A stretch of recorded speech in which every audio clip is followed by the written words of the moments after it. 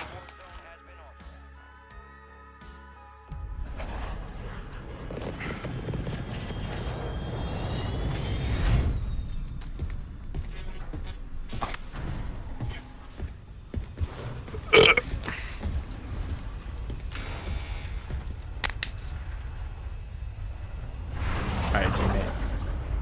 Resurgence. Stay alive to keep your squad in the Oh, fight. yeah. Lock it the fuck in, Jordan. Lock it the fuck in.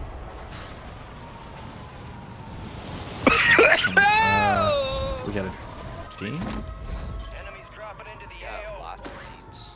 Got lots of teams. Shoddy. Whoa, whoa! Are you on top of me?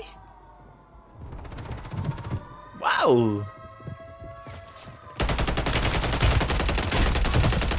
Hi. We located the rest of them. Come get some. Oh, Oh, whoa, whoa, whoa, whoa, whoa, whoa! bitch. Bitch. Oh, I have a fucking throwing knife. God damn it! Suck on my nuts, No. bitch.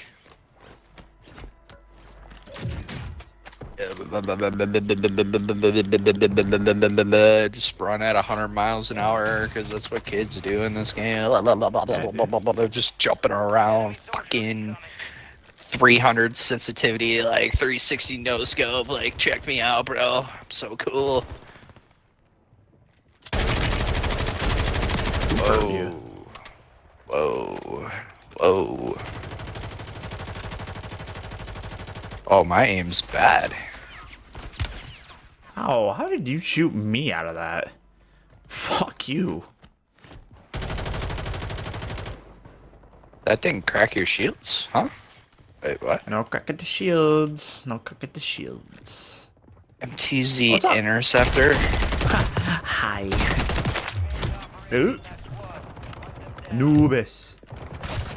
Oh, what's up? Whoa, whoa, whoa, whoa, whoa, whoa, guys, hold Wow. on here. Oh, wow. Where? Where you be, though? Are you down here? Oh, what's up? Where you at, friend? Aaron. Don't worry about me. How Actually, worry about me. Thanks. did I not get a kill there? Did you shoot somebody? Did you kill him? Yeah, I downed both of them. Oh, there's a fucking claymore. Don't go through there. Don't go through there. Don't. Oh. Wait. Wait, ready? Watch this, Jordan. Oh, goated. I ran through it. Didn't die though. I Oh, said goated.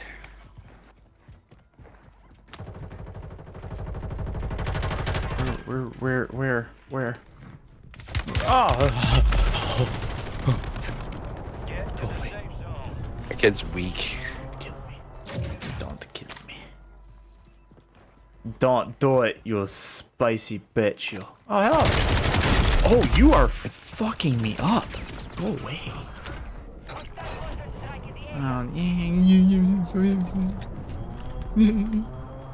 Closer string.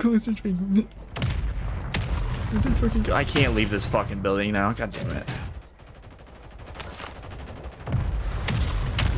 Ow.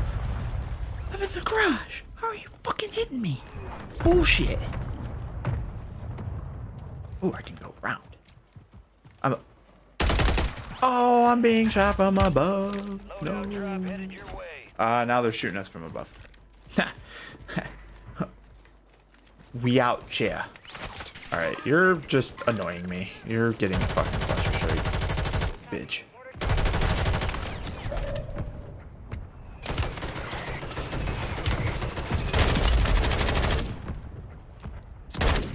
No, Jordan, no. I don't like saying that. I don't like saying my name.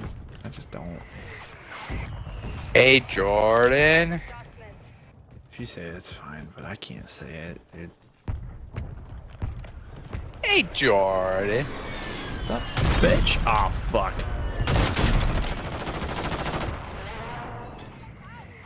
Do it. Do it. I fucking dare you. Yeah, that's right. Thought you would. Oh. Oh, shit. Don't worry about me. Don't worry about me. Oh. That felt really good to kill that guy. Got Oh, God. sniped. Don't clip that. Oh, out of context. Oh, my God. Oh, I have no plates. Bro. Yeah, neither do I. Yeah, I'm backing off this fight. I need plates, but... I need that. Hop, hop, hop. There's no plates in there. Nope. Oh, I'm gonna die. I'm gonna die. I'm gonna die. I'm gonna die. I'm gonna die. So bad, so bad. Oh, they're still watching me? Dude, you can royally fuck off. Aight? It's above us. No, right here, right here, right here. You followed. Yeah, eat me. Fuck you. I hate people. I mean to say, oh my God, I'm gonna get. I'm gonna die. I'm gonna die. I'm gonna die. No, don't kill. Mortar strike after mortar strike. Dude, it's bad. They toned it down, but then they toned it down in the wrong way. They just have cluster strikes now everywhere. Gas man here. Treats in there. I'm starving.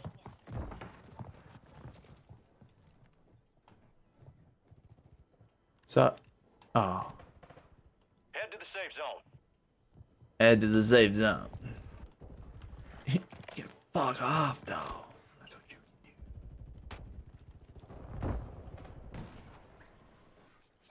can do. Turn up.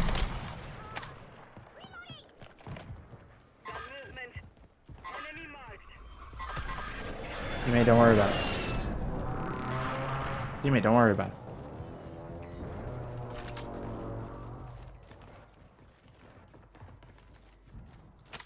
Kids here. Late box would be fantastic.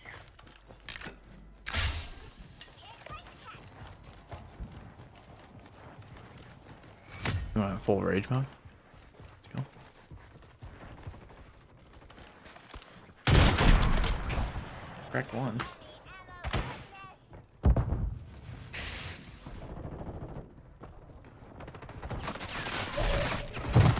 Right. I believe that. Fire sale active. Buy station prices have Right outside. Will they have plates? Here. Cat-like reflexes there. It's all I got.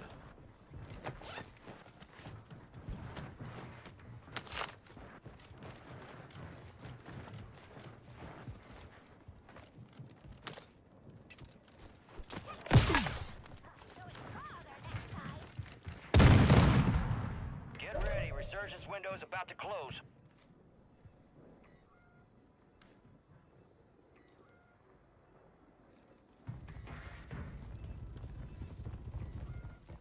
Mate. Better be some treats in there. I'm starving.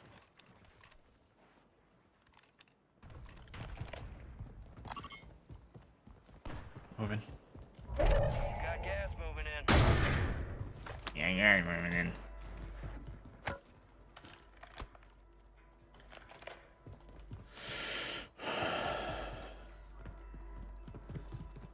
Top of me. Some of your squads outside the safe zone. Supply box is located. Move to secure. Go through the fucking window. Fire sale's over. Adjusting prices. Started. Awesome.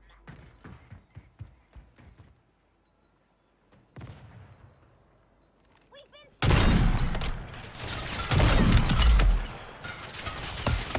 Oh, I'm gonna die. Fuck you, you cock bitch.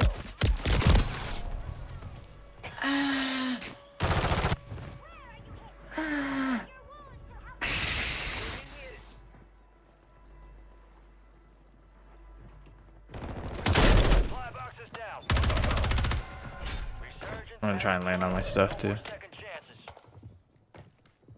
Teammate. Close. Yeah, I know. I'm dead. I'm dead. Load up now. All supply boxes secure. Fucking asshole. Like, teammate, just leave us. Earn this. Heads up. An enemy squad marked you as a bounty target.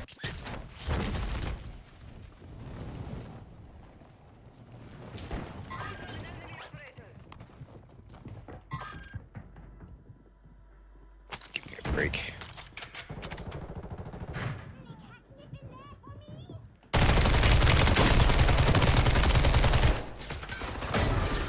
I don't have ammo. Gas is inbound. The fuck just hit me? What? Your squad made it to the safe zone. I don't have a fucking thing.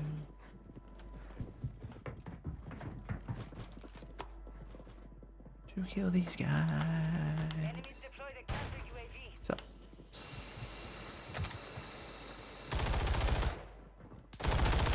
Teammate. Oh my god, damn it.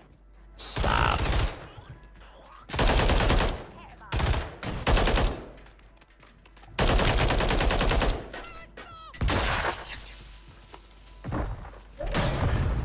Oh, I don't like this at all. Oh, this is fucking bad. I don't like this play.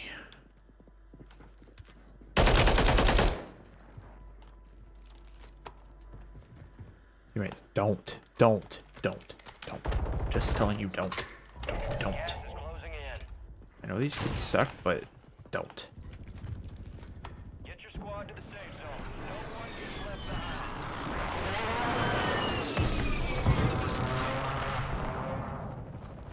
Oh, Aaron, you're all the way up there?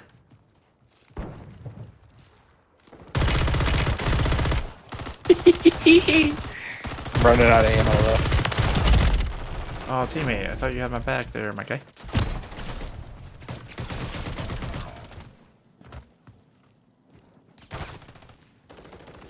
Just, oh, dude, you're good.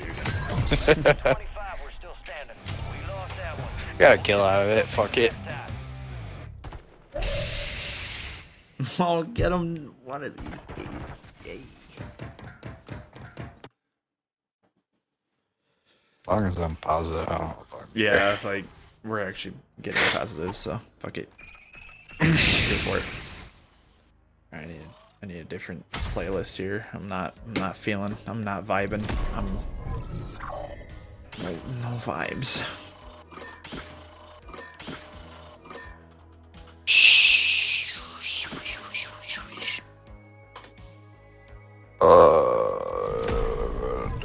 No. Ooh. So if I don't get copyrighted.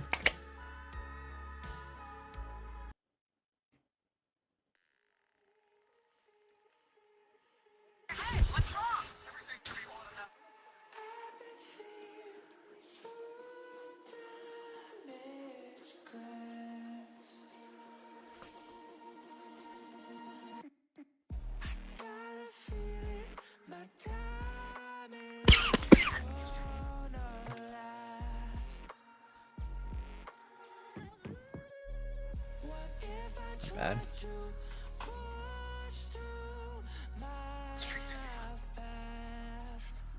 Not bad, I guess. This is not copyright. Doesn't look copyright. Oh, it's not copyright. Cool.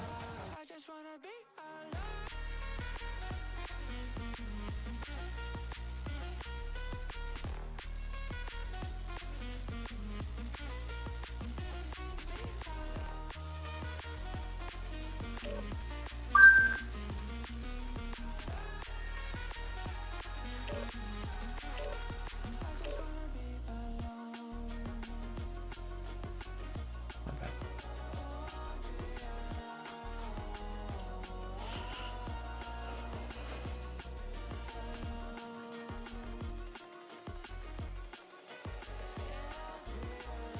taco de garbanzo.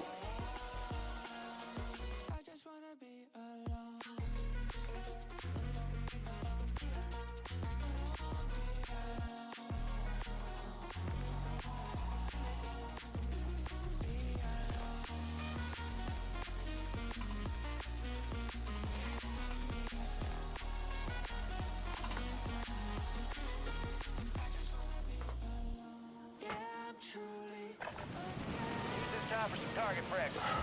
Real thing's coming soon.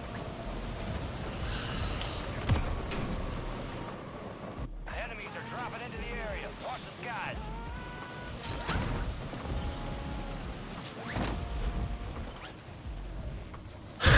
Rosa pumps. I don't know why that makes me giggle.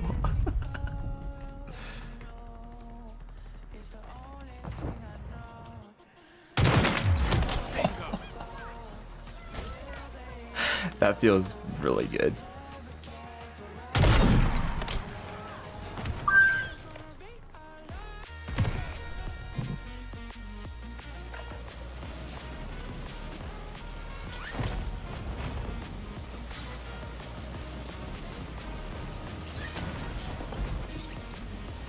Diet Pepsi killed you, dude. Damn, Diet Pepsi.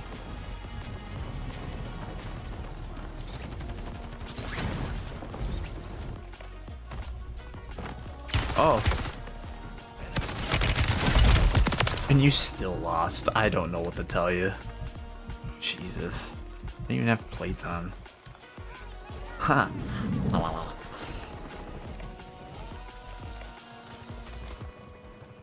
Hello? Hello? Look at all the bodies. Oh, hello?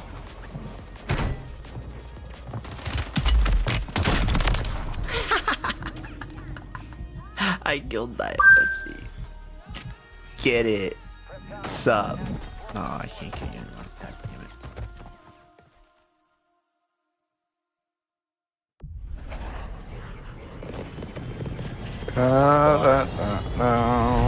Song name is Bussin'. Hell yeah.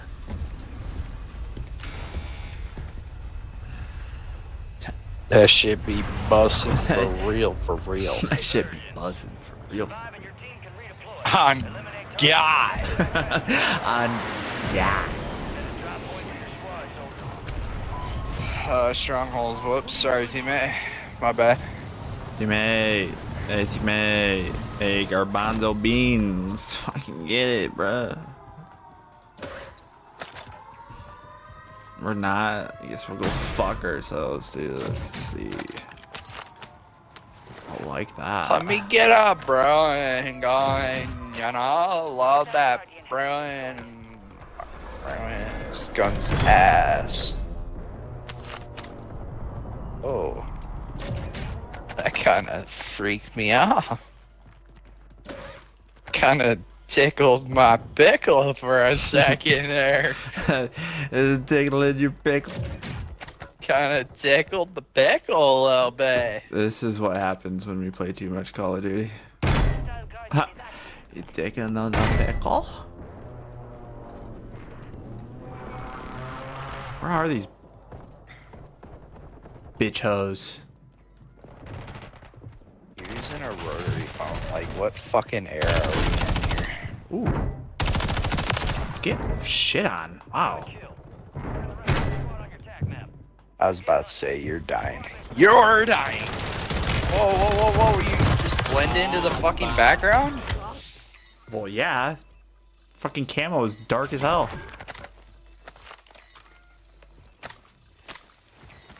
What is that? The rank play skin? Might have to break that out. Didn't even fucking see him, dude. Supply box is marked. Secure those locations. Can't even see him, bruh. Like, I'm an old man, I can't see the screen. My eyes are fucking going, bruh.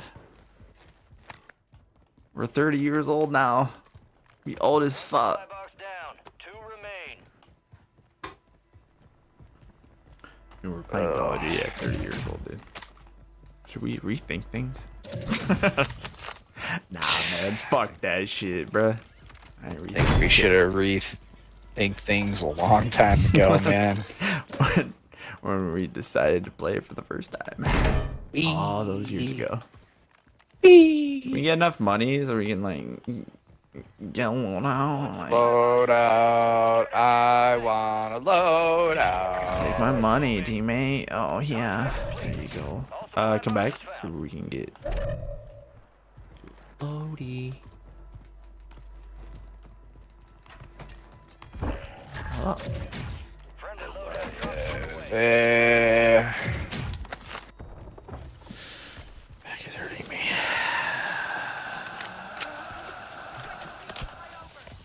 Up here. Or I have a Get to the safe I have a zone. Yav. Yeah. Fuck is shooting me. UAC. Our counter UAV is active. Cracked one. Dude, this kid is a demon. Demon.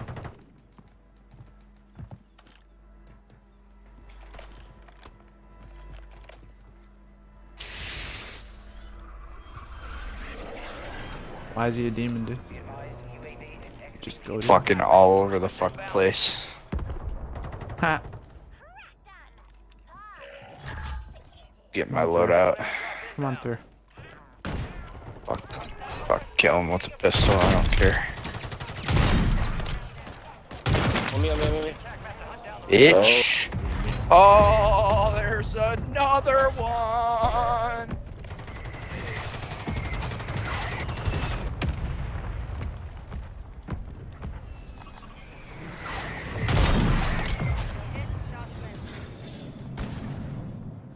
Your squad mate's back on station. Good work. Yeah, I like how this team pushes us, going outside the zone.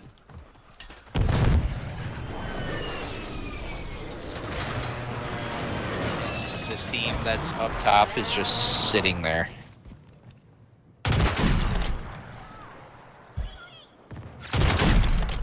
Dude, I'm cracking everybody's shields. Your squad mate's redeploying. Well done. You're a bitch. You know that? I don't like you at all. Kill him. Kill him. Kill him, Oh, I'm dead. Alright, Garbanzo just decided not to fucking play. Let's go, dude. Garbanzo was like, dude, I'm gonna fucking suck. Is that cool with you? What? What? What are you doing, dude? I have no ammo. You have no ammo because you just spawned in there, my guy. You're redeploying. Alright, time to maybe lock in. I don't know. Good work. Feeling goofy, you know? Just feeling. Just. Feeling a little silly. I'm just feeling silly. I'm just gonna stick with it. Jordan frags. I'm just a silly little Billy. Billy Billy. Dude, I'm fucking sweating so bad. Bro, help me. Move it. Help you what? Can you fuck off, Garbanzo? Thanks. What do you mean help you? Help you where? Like physically, mentally? I don't know. Where the fuck do you need me, bruh? What are you doing, kid? I can't move. Move to the safe zone. What are you doing? I don't know what he's doing, dude. I don't know. Just he angers me. Fucking taco. Taco Chaco.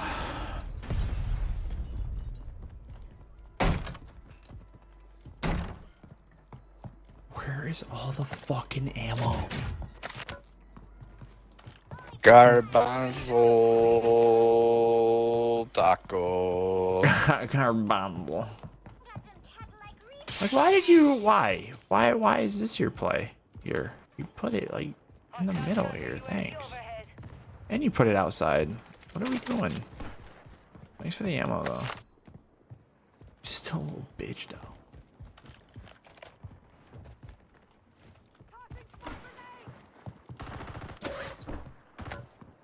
was good Hello? toss. Hello? I hear kids somewhere.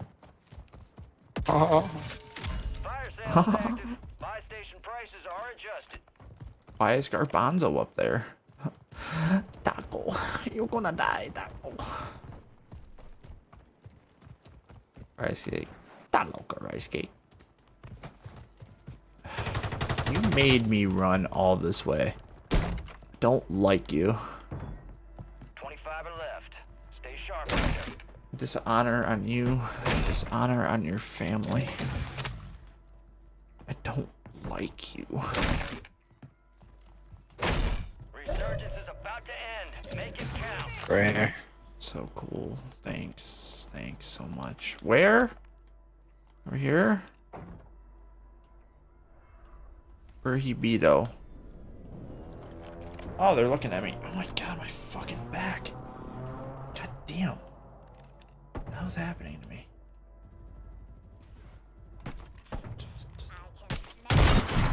Crack him. You got gas moving in. What's up? You almost got me. So close, man. All right, your I'm gonna squad's in the surprise safe you. zone. I'm gonna surprise you, motherfucker. Surprise, motherfucker. Some fries, motherfucker. Fire sales done. Supplies, motherfucker.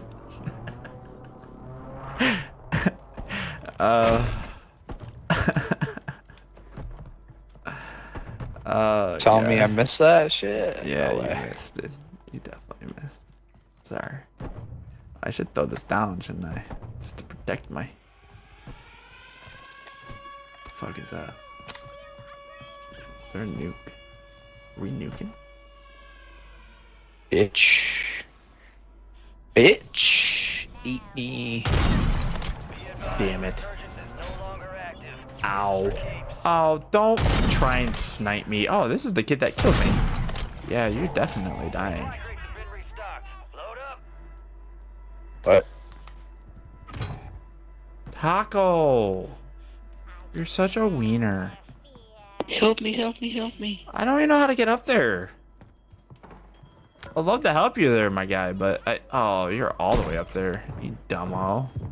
How do you get up here, dude? Be a little ladder here somewhere. Is there a ladder? Shit. There should be a little laddie here There somewhere. should be a little laddie here somewhere. I don't know. Oh, it's down here. That's right. Oh, that kid is such a pussy. Where's that? Pussy. Thank you. I'm not. You come down to Thank me. you. Shut the fuck up. Head to the safe zone. You should be a pleasant gamer. You should help other gamers out. Bro, you should have died. Come His on. name is Garbanzo Don't give Taco. me that. I don't want to deal with you. We gotta move. They're chilling. Down the kid up top. It's alright. We'll get him. It'd be alright though. I need blades. We'd be. Can I have some blades? Do you need plates? I don't got the I plates like for you. some blades. I need some blades. Where are you guys at? I don't know. Whoa! Whoa! Whoa! Holy shit. Back up. Back it up, there! Back up there. Oh, they're all the way on top. Oh, someone's above me.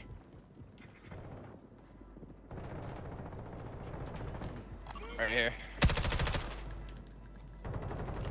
Gas is closing in.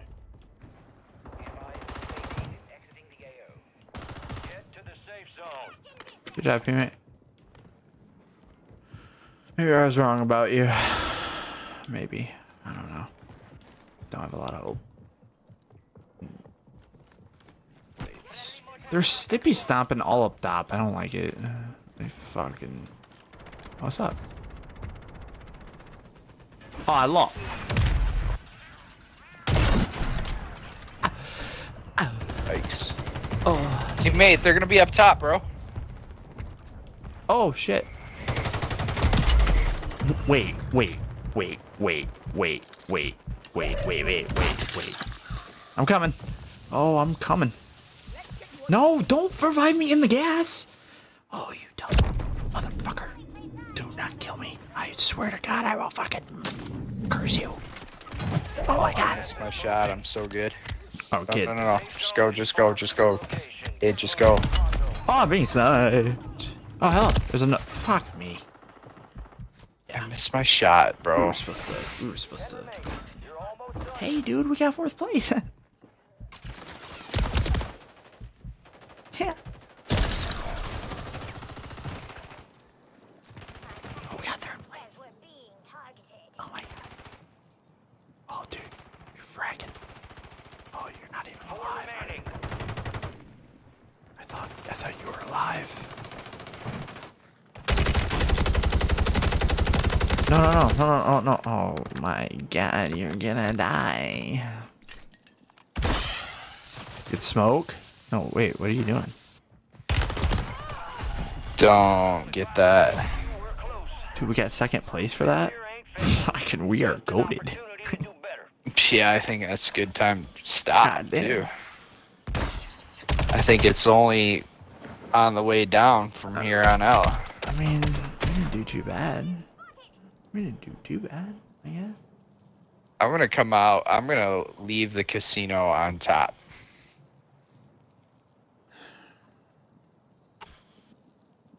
I'll take a net positive here. I can't leave. Sorry. Oh, now I can't hate. Oh, damn it, dude. I left. I without can party. leave. Don't matter. I'm getting off. Alright. I got plat, so I'm good. Oh, did you? Yeah. I don't know what I'm at now. What do we get?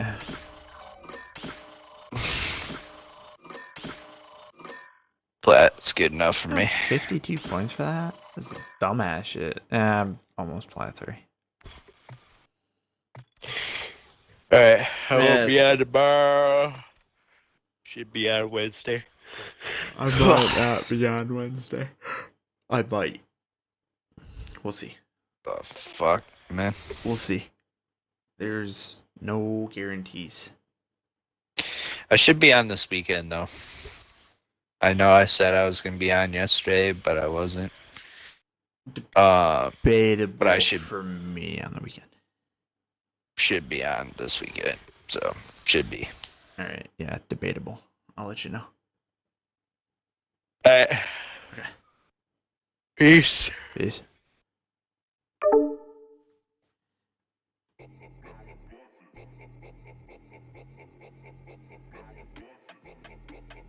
Yeah. Yeah.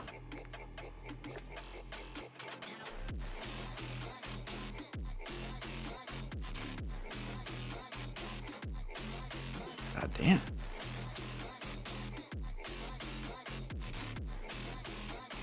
Wait, who won?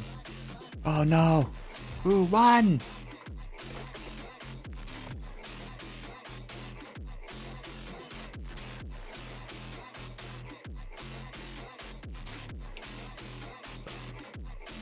Banger of a song, bro. God damn. God damn.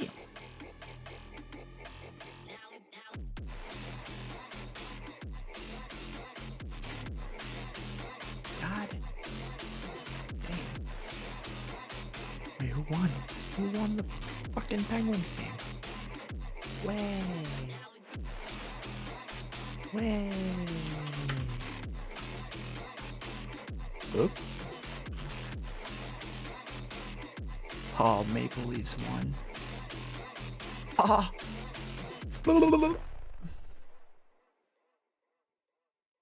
Good. No, they got a fucking overtime.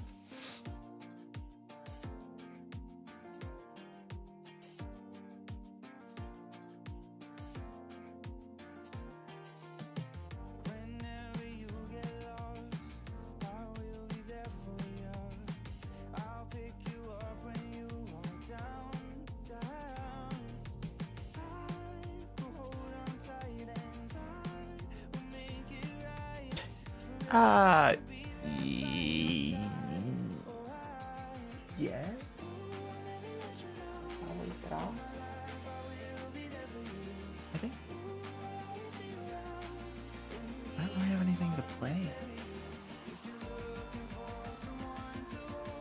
Not much.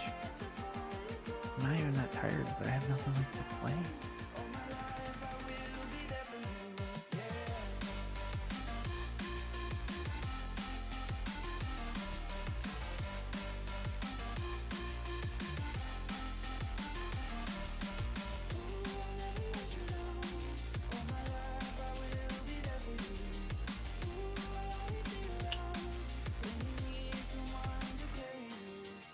Do I have anything to play?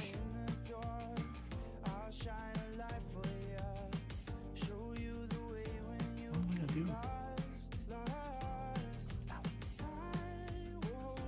Let's switch these. What am I doing?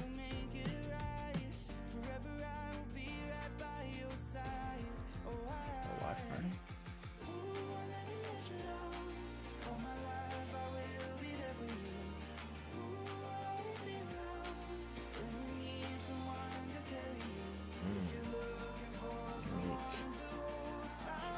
I just uninstalled. I'm sorry, I just uninstalled it.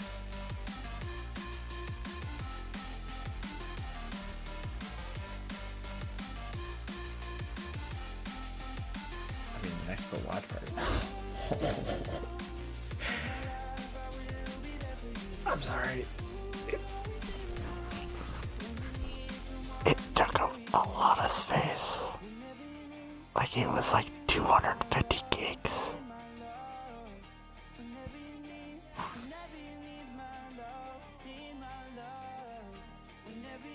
Okay, good. Good.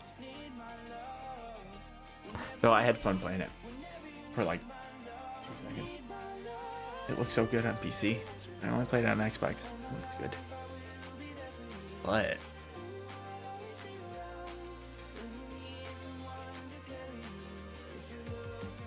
Expo. I haven't watched an Expo in a while. Kinda want to do that.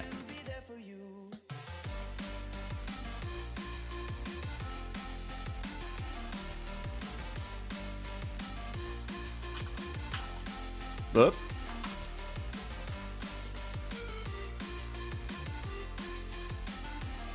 Alright, hold on. Ow.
I had to like turn off all my lights.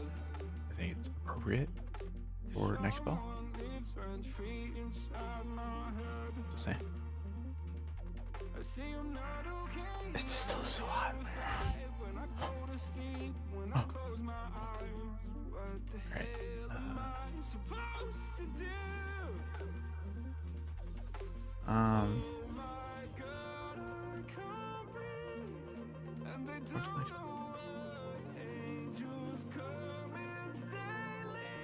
Like, subscribe. What the fuck?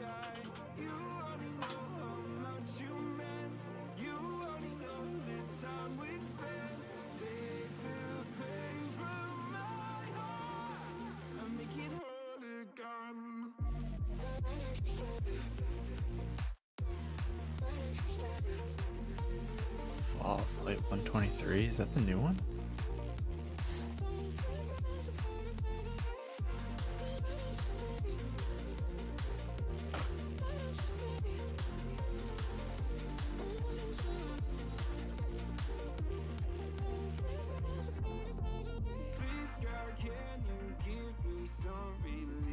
It's 2 weeks ago.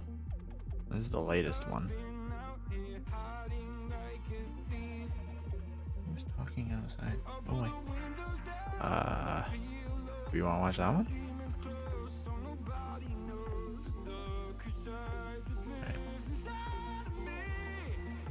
Alright. 1 second. Let's pause that. Bruh. Alright. Stop it. Stop making sounds. Motherfucker. Ooh. Might be. Hold on. I'm a professional streamer. I know what to do.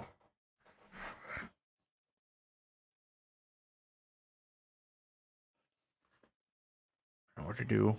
Hold on.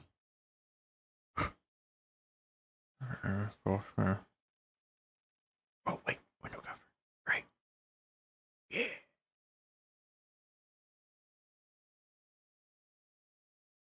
Yeah. I know what I'm doing. I'm fucking professional. You gotta let me know if volume is bad.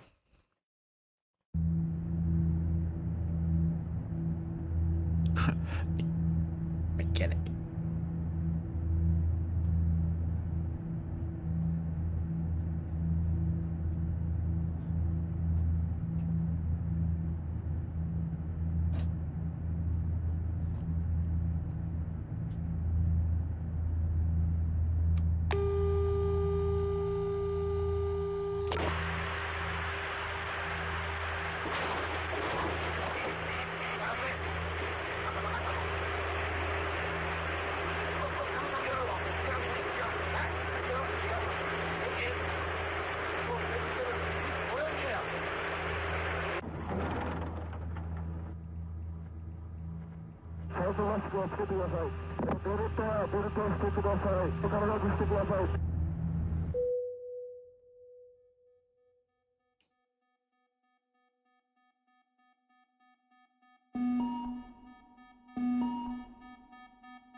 Aboard a Japanese passenger flight on the 12th of August 1985, an alarm begins to sound.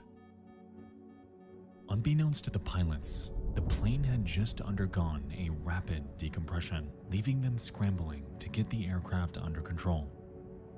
Over and over, they attempt to maneuver the plane back home. However, nothing they try seems to work. The airplane is completely unresponsive, yet the over 500 passengers on it have no idea just how dire their situation truly is. On this aircraft, a structural component has undergone a catastrophic failure. A failure caused by a near-decade-long oversight, and a failure that would lead to what is now known as the single worst disaster in global aviation history.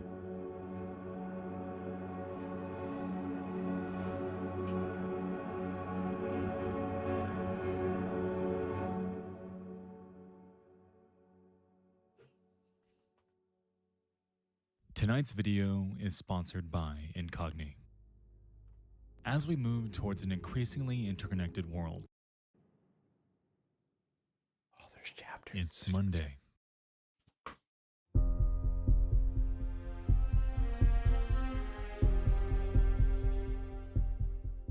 Delta Flight 191 is under investigation after a tragic accident.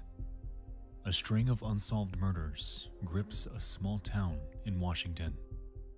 And across the pond in Tokyo,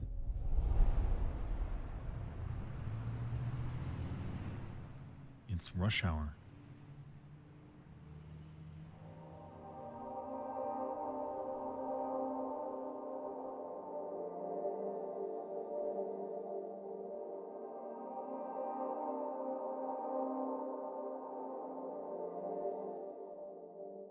It's the week of Oben, a Japanese tradition in which they honor their fallen ancestors, and thousands are scrambling through Haneda Airport to get home to their families. At 6 p.m., Japan Airlines Flight 123 prepares for its fifth flight of the day. This one is full, traveling from Tokyo to Osaka a little under an hour away. On this day, 49-year-old Captain Masami Takahama is training his co-pilot, 39-year-old Yutaka Sasaki, in a Boeing 747. The two are joined by a 46-year-old flight engineer named Hiroshi Fukuda in the cockpit, and 521 others awaiting this trip in the flight's main cabin. In every sense, this flight is entirely routine. All is going to plan, and they're just a few minutes behind schedule.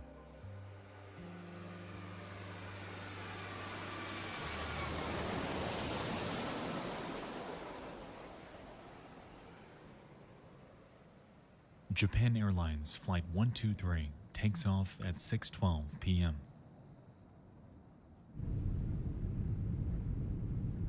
And as the aircraft powers through the clouds, the passengers look out of their windows to a Tokyo slowly fading.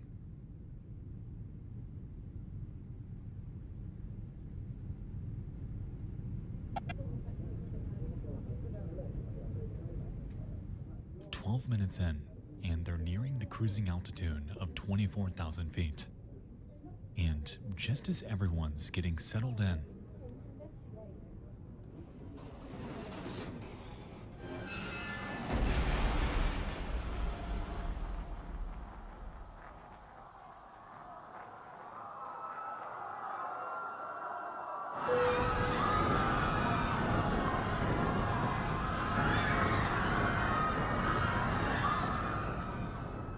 at 6:25 p.m., there's a deafening bang to the rear as the bathroom ceiling collapses. A blinding white light flashes. The water vapor in the air condenses to a fog, and the oxygen masks fall in front of disoriented passengers. All of this happens in a matter of seconds, sending everyone on board into an unbridled panic.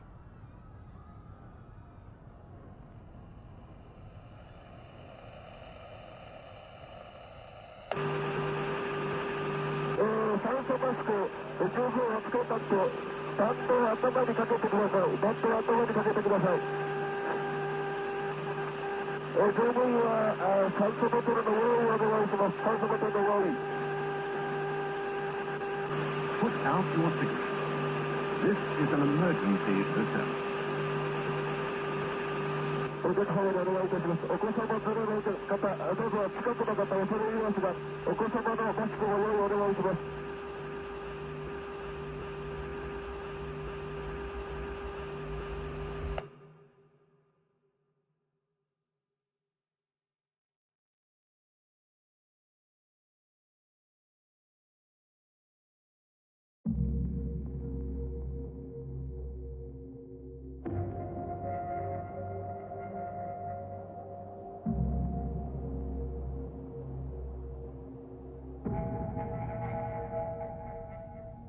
the crew begins to realize that the plane has become uncontrollable. After being granted permission to return to Haneda Airport, Captain Takahama panics, questioning why First Officer Sasaki is banking so much in one direction. He commands for him to ease up. However, all inputs performed by them are unresponsive. As it turns out, all 4 hydraulic lines leading to the plane's wings are severed, and unbeknownst to them, their vertical stabilizer is completely destroyed. This plane is flying with no means of stability, and with that, their task of regaining control to land back home safely is borderline unthinkable. Inside the main cabin, a passenger takes one single photo in which we can observe the oxygen masks fully engaged. Unfortunately, the supply is extremely limited, only meant to last long enough for the pilots to descend to a breathable altitude. What they were unaware of, though, was that the plane found itself stuck in what's known as a phugoid cycle, leaving the crew unable to control their descent, and in a way, unable to descend at all. Over and over, the craft nosedives thousands of feet and rapidly picks up speed before the nose naturally begins to point up, recovering the lost altitude and stalling. It again dives, ascends, dives, and ascends, all while banking at angles of up to 40 degrees in either direction. By now, the crew is doing everything they can to make their way back to Haneda Airport for an emergency landing, yet the aircraft is doing everything it can to prevent that.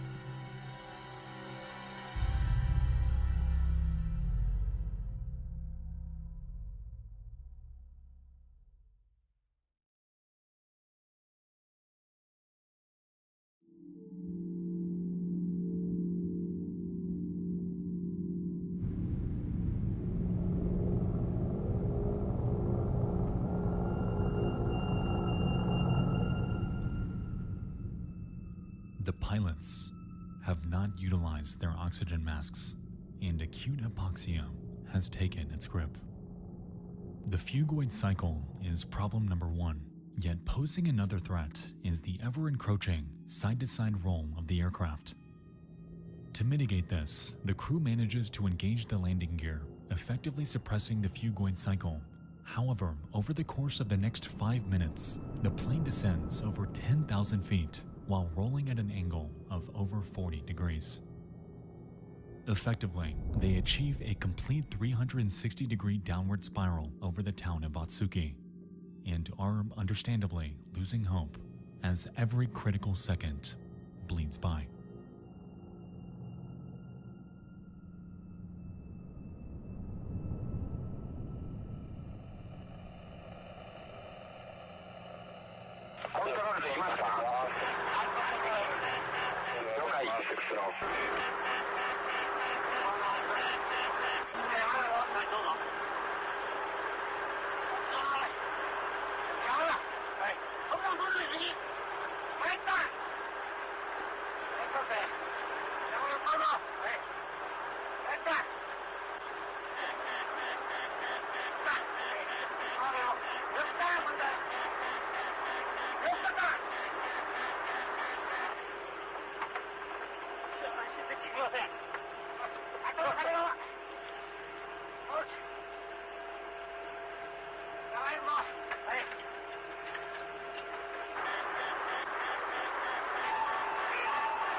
The plane has dropped to a mere 6,800 feet. They are now heading opposite of Haneda Airport and straight towards Mount Takamagahara. Over the next 5 minutes, the crew fights to gain altitude to move away from this impending threat and manages to climb again to 11,000 feet. False hope this is, however, as they find themselves in yet another downward spiral. This time, right over treacherous terrain.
In the quaint village of Ueno, nestled in the mountainside, residents awaken to a lingering odor. In the air, rescue and news helicopters zoom by as they discern something the locals don't. On the ground, rows of trucks and buses are on the move, while crowds gather and gaze in utter confusion. Yet, amidst all of this, hardly anyone knew the gravity of what was happening. 21 miles southwest of their location, the remains of Japan Airlines Flight 123 are burning and are scattered across the mountainside. The plane is completely shredded. The landscape, wounded. Holy shit. And to say that this scene was grim is a criminal understatement.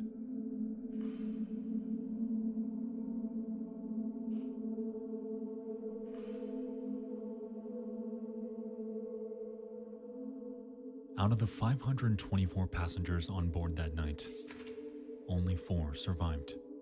4? This was the worst loss of life involving a single aircraft in the history of aviation. This incident is devastating, and the most frustrating aspect of all of this is that it did not have to turn out this way at all. You see, just 20 minutes after impact, a U.S. Air Force serviceman named Michael Antonucci spotted and phoned in the crash location.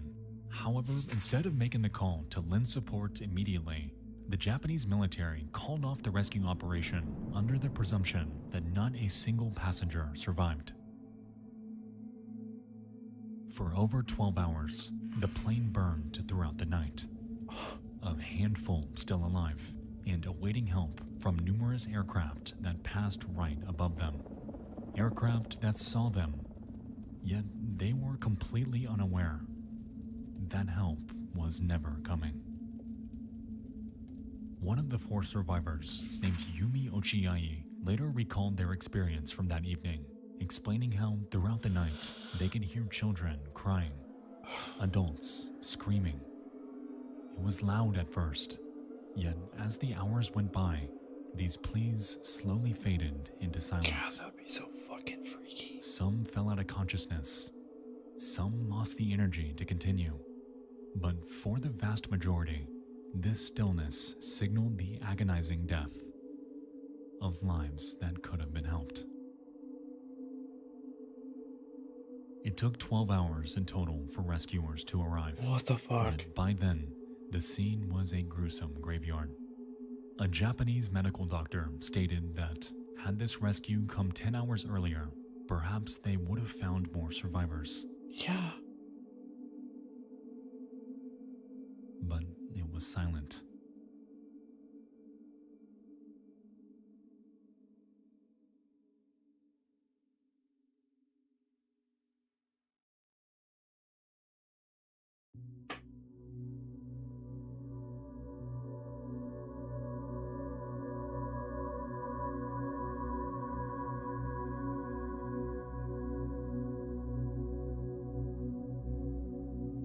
In the years following the incident, no one would fly Japan Air, resulting in the company taking a massive hit in revenue. With this, both the airline and the Boeing company would pay out hundreds of millions of dollars to the victims' families over time, a reparation immaterial in the grand scheme of this tragedy. Even then, however, guilt festered in the minds of Japan Air employees as two of them, a 59-year-old maintenance official named Hiru Tominaga and a 57-year-old inspector named Susumu Tajima, would later take their own lives, with the former leaving a note with just a single phrase: "I am atoning with my death."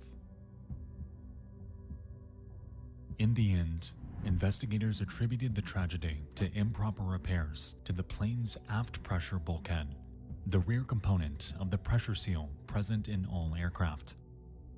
It was learned that 7 years prior, the same aircraft encountered a tail strike incident during a landing, cracking the bulkhead and rendering the plane unflyable. During repair, the engineers planned to utilize a large splice plate to connect the two sides of the crack, while reinforcing it with 3 rows of solid rivets. When done correctly, this would re-establish the full structural integrity of the wall, rendering it just as safe as it was before for flight. In reality, however, the repair did not go this way at all. Instead of using one splice plate, Boeing's repair technicians used 2 in parallel to the crack, effectively rendering one entire section of rivets completely useless. What the fuck? This oversight was never discovered, and the plane flew in this condition over 12,000 times. What? Wait, 12,000 fucking flights with that? Oh my god.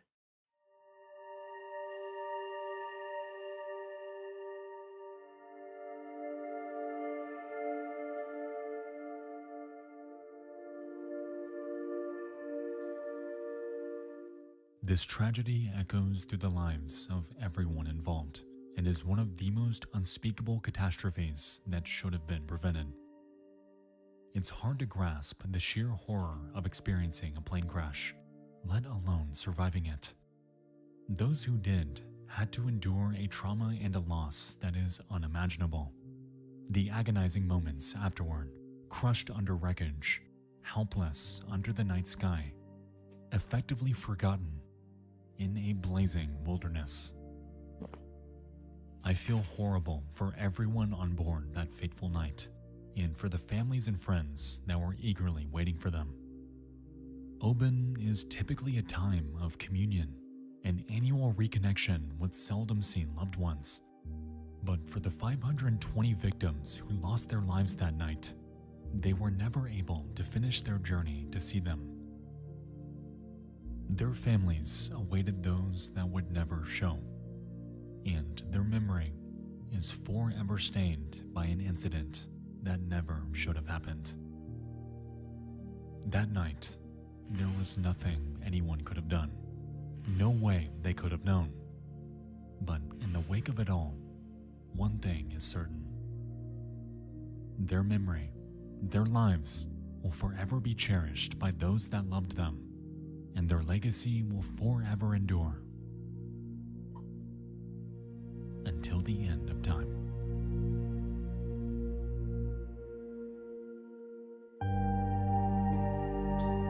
Dude, I would love to show Nick that, because he's a plane engineer. Like, he fixes planes, so it'd be interesting to show him that. Like, dude, what the fuck?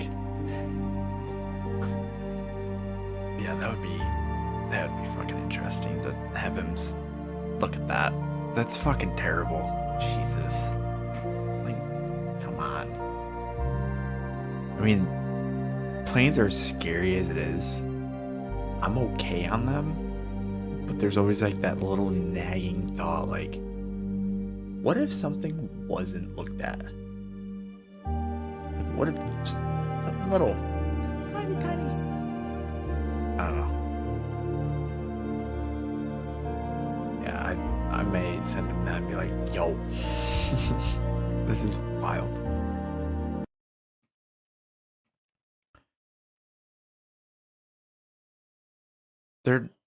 They're scary. I will admit they are scary. I'm the first time getting on a flight, which was literally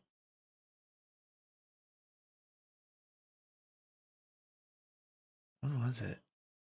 I would say my first flight was literally 4 years ago. And I was like nervous as all hell. I'm like, oh my god. Oh my god.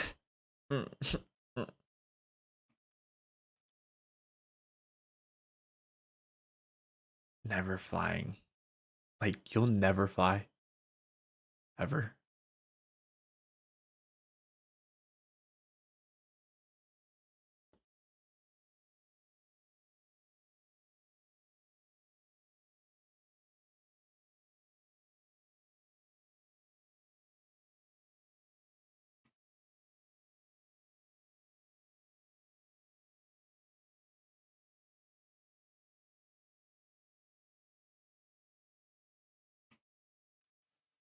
Okay. Which one? Nope.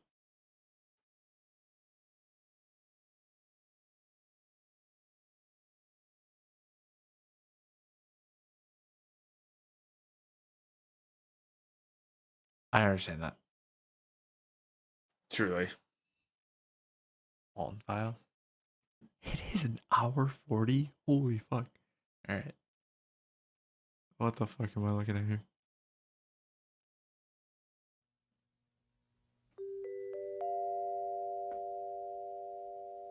Oh god.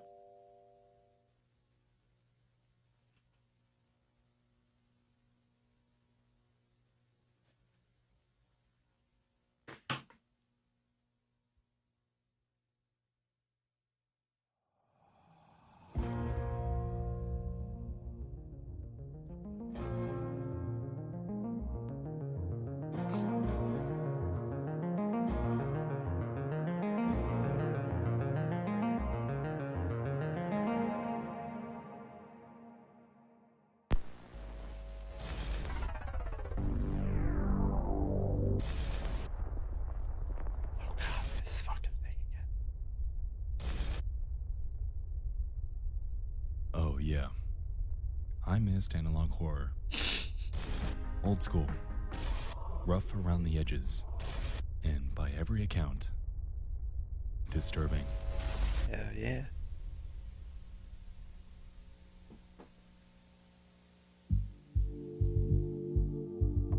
What if I told you there was a series out there that's recently stood out to me as one of the creepiest that I've ever covered on this channel? What if I told you that it's nearly neck and neck in quality with the revered Local 58 that we know all too well? And what if I told you that tonight we're going to be pressing through that very series while dissecting its secrets and piecing together its grim lore? Well, as you can tell by the title and length of this video, that's because we are. Enter the Walton Files, a show birthed on April 26th of 2020 by an online creator named Martin Walls. Inspired by the hit indie classic Five Nights at Freddy's, combined with a clear love for analog horror storytelling, Walls has crafted an insanely engrossing narrative surrounding 4 animatronics that were assembled for a burger restaurant named Bond's Burgers. The place opened in 1974 and was known to host birthday parties, school events, and even animatronic concerts for the public. Was known to host these things because, due to a few specific incidents, Bond's Burgers is no longer open for business. You see, the Walton Files is structured through just 3 videos at the time of writing that each contain numerous tapes, jumping back and forth between the date Bond's Burgers first opened in 1974 and 8 years later in 1982. A mysterious person named Anthony seems to reside in each video's description and claims that these tapes were all made by an extinct company named Bunny Smiles. Now, Bunny Smiles is somewhat at the foundation here, the Fazbear entertainment of this entire ordeal, and the root of nearly every event that takes place.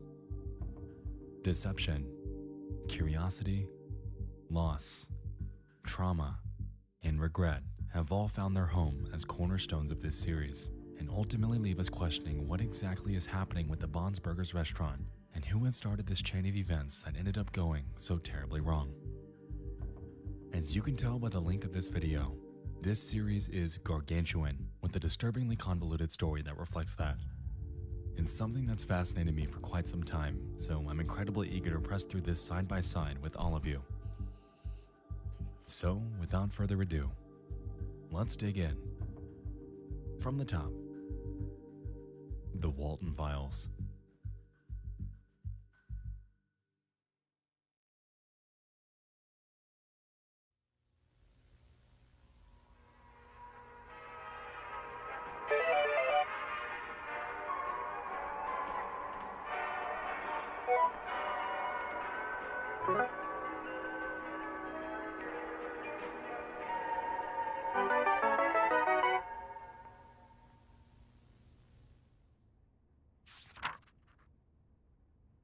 This is a compilation of tapes created by the already extinct Bunny Smiles Company. I tried to get as much info as I could about what these tapes are, but all I could find was that they were handed to new employees back in 1974 to 1979, and the rest of them seemed to be recorded by a new facility caretaker in the year 1982.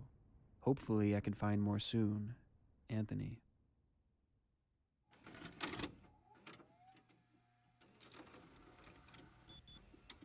Company Introductory Tape, Archive 1, 1974.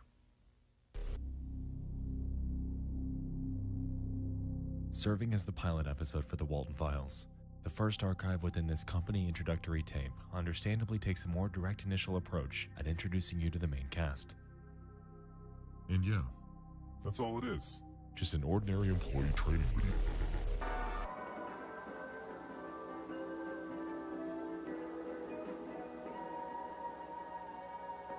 Hi, and welcome to the introductory tape to your new job at Bunny Smiles Incorporated. You have applied to a job in technical support and maintenance. What does this job particularly mean? It means that you, amongst other employees, are the one who will take care of creating a magical and fun experience for Bob's Burgers. As we've established, this first employee training video seems to have been created sometime in 1974. We're applying for a job in technical support and maintenance, and so far, it seems legit. After this brief introduction, the video goes forth to introduce us to the Bob's Burgers main animatronic characters that make up a group called the Showstoppers, consisting of the eponymous Bon the Rabbit, Shaw the Lamb, Boozoo the Ringleader, and Banny the Other Rabbit. The four lovingly perform a couple songs for us before we get into the nitty-gritty about what our new job actually entails. Animated band made by BSI to entertain children. As a technician, you'll be given the role of a facility caretaker. Around this fun and magical journey we'll work on certain tasks, such as cleaning protocols, robot maintenance and repair, and learning how to use BSI technology. But first, here's a message from Jack Walton and Felix Kranken, our beloved founder. Which reads, in BSI, the most important thing to us isn't the money or the rating. The most important thing to us is that you have a wonderful experience while working with us. That being said, with the Bob's Burgers restaurant getting opened in a few weeks, we're looking forward to achieving this dream with you.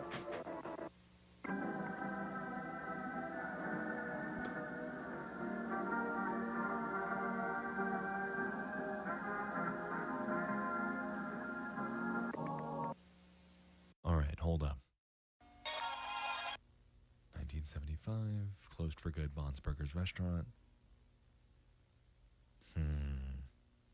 This video seems to have cut to an information catalog from a year later, giving us some insight into the fate of Bob's Burgers. Before we get to what's new though, I wanted to back up and highlight something that stood out to me. That photo of the founders seems oddly uncanny. Dude. I can't quite put my finger on it, but with Jack Walton especially, something definitely seems off. Yes. Anyway, that catalog houses a ton of information and context, and appears to read the following. Save, restore, secure. The BSI storage facility, also known as K9, is a company project to storage all valuable items from the closed-for-good Bob's Burgers restaurant. Given the situations about the incidents inside the 1974 Bob's Burgers location, any type of props, animatronics, and arcade machines will be carefully moved, inspected, and secured inside a bunker located deep down in the St. Juanes forest for good. A facility caretaker will take care of securing the facility and keeping it safe and working properly. Considering the fact that the initial role of the facility caretaker was to keep the restaurant clean, maintain the animatronics, and to learn BSI technology, I find it strange that they're now in charge of securing this top secret facility in order to keep it safe. Honestly, it seems like a pretty damn big job, and it leaves me questioning what they're keeping it safe from. If that's what they're doing, that is.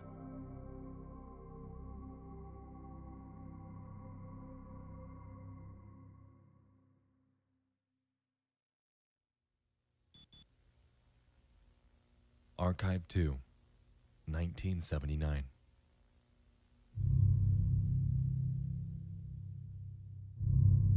Here, we're presented with the children's cartoon created by a Sarah Evelyn. It's titled Bond's Super Sleepover and appears to convey a night where Little Bond the Rabbit had invited each animatronic's younger counterpart over for a night of movies and fun. Initially, everything seems fine.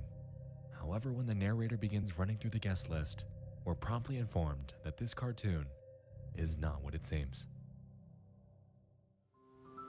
For this sleepover, he invited Shah, Boozoo, and Billy. Let's check again in case we don't forget any guests. Bond invited Shah, Bozu, and... Hey, Jack, is that you? How are you, buddy? Good to see you. I didn't see you there, buddy. So this definitely didn't help the initial uncanniness of the original Jack Walton photo. Clearly he or someone he knows has inserted his face into these tapes, leaving us to wonder why this was done. After this, we get back to the main story, which involves Little Bond eagerly prepare the movie for everyone to watch. Weirdly, the VHS has that same creepy Jack face on it, and when it actually starts to play, the TV merely shows the text, "Let me out of here." Interestingly, if we take a look around the TV set, we can notice something suspect. A pill bottle with the name Sophie Walton written on it. This will be important later, so let's keep this in mind. Later on, everyone heads to bed. We're able to observe each character snoozing away. However, Little Bond seems to be awoken by something, making noise in the middle of the night.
Alright, so it seems that Little Bond glitches into a cartoon depiction of Sophie Walton, the girl whose pills we saw earlier by the TV. As we could see, when she lit the lighter, Bond appeared behind her, looking as if he had a massive hole in his chest. Furthermore, we can observe that Sophie's dressed up in some sort of work uniform with a name tag that seems to resemble the one we saw earlier. This hints at the potential of Sophie being an employee of either Bond's Burgers or Bunny Smiles Inc. Considering the fact that she seems to be Jack Walton's daughter, then it would make sense. Another thing I'd like to highlight was that missing poster. which confirms two things. One, that the image from earlier during the guest list indeed was Jack Walton's distorted face. And two, that something happened to him, leading someone to litter his photo throughout these tapes. Also, while the missing poster date is illegible, the captions confirm that the date reads June 11th, 1974, meaning that his disappearance occurred during the same year that the Bob's Burgers restaurant opened. Could this have been the incident that caused its closure? Considering that he was one of the two founders, it honestly wouldn't surprise me.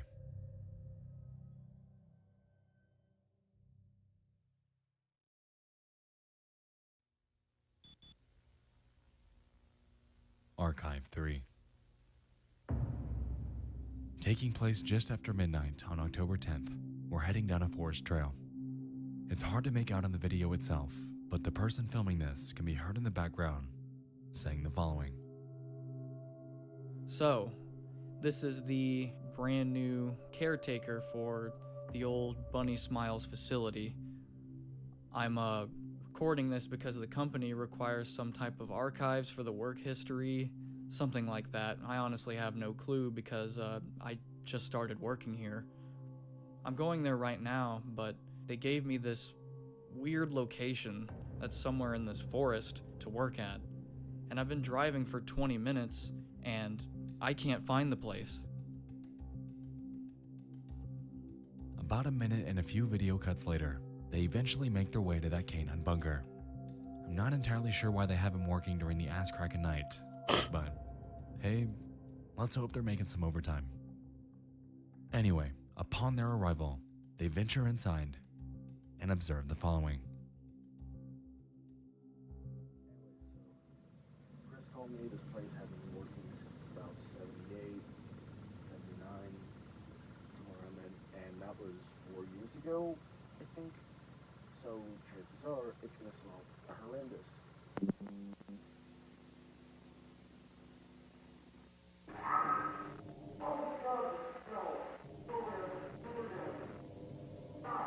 So, I found this, and I think this is good news for reloading products for the company.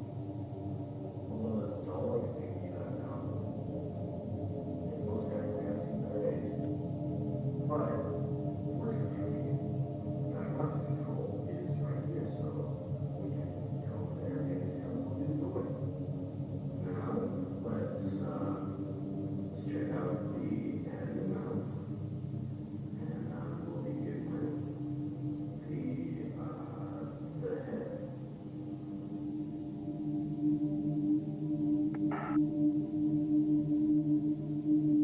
Let's begin with the arm.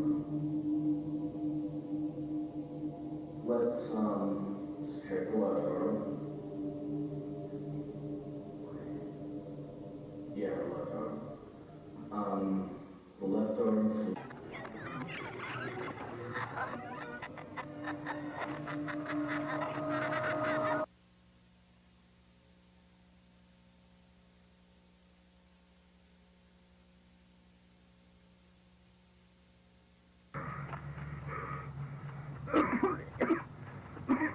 What was that thing?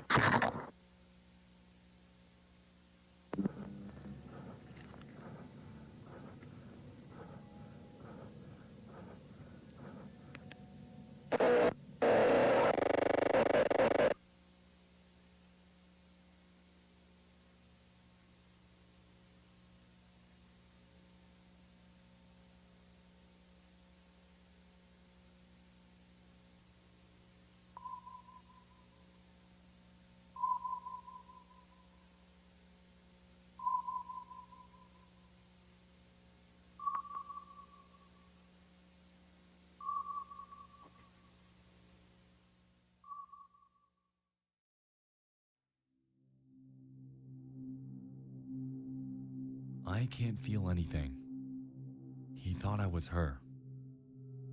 Brian's paralyzed. He isn't dead. Yet. He thought I was her, though. Is he referring to Sophie? Considering that she seemed to be dressed up in a work uniform that resembled Brian's, it would make sense. But that then leaves us wondering why. Why would Bond seemingly awaken and react so violently, mistaking another employee for what we can assume to be Sophie Walton? Why was he programmed to do this? Backing up to the beginning of that scene, we can overhear Brian talking about how the facility wasn't open for 3 or 4 years. For that entire length of time, the bunker was derelict and abandoned, banished to Mother Nature and forgotten.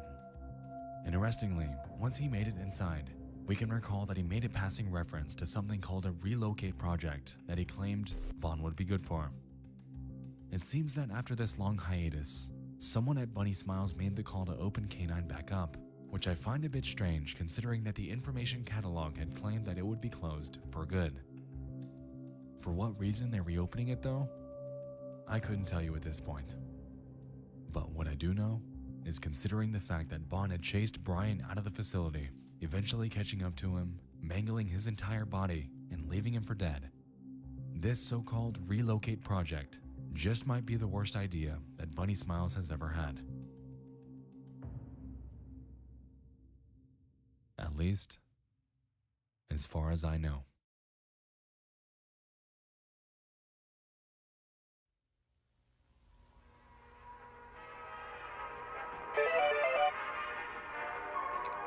God, I love analog horror.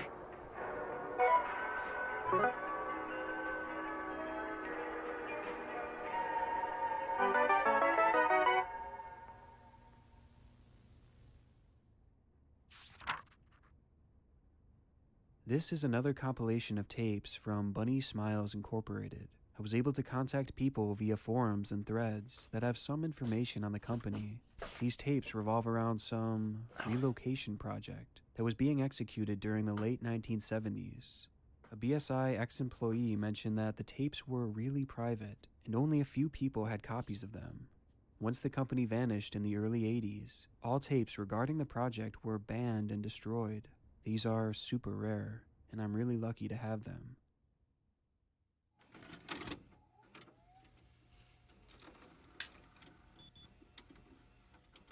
The Relocate Project.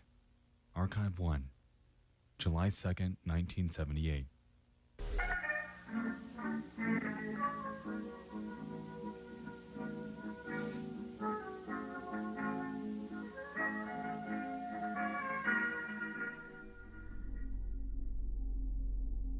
The footage opens up with an informational segment about the closure of Bond's Burgers and the purpose of the Relocate Project.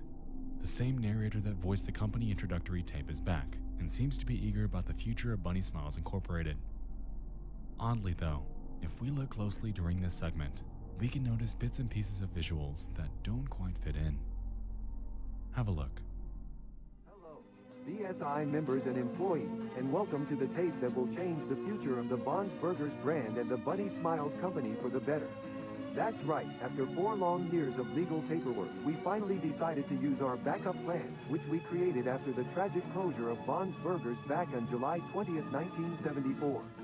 Ladies and gentlemen, we now present to you the Relocate Project. But before we go into details, we want to greet all the new Bunny Smiles employees. With the company greeting out of the way, Let's start analyzing the Great Relocate greeting. Project by checking what has happened ever since the closure of Bonds 4 years ago. As many of you might have known from previous tapes, our beloved entertainers were safely secured in St. Juana's storage facility some months after the restaurant's closure.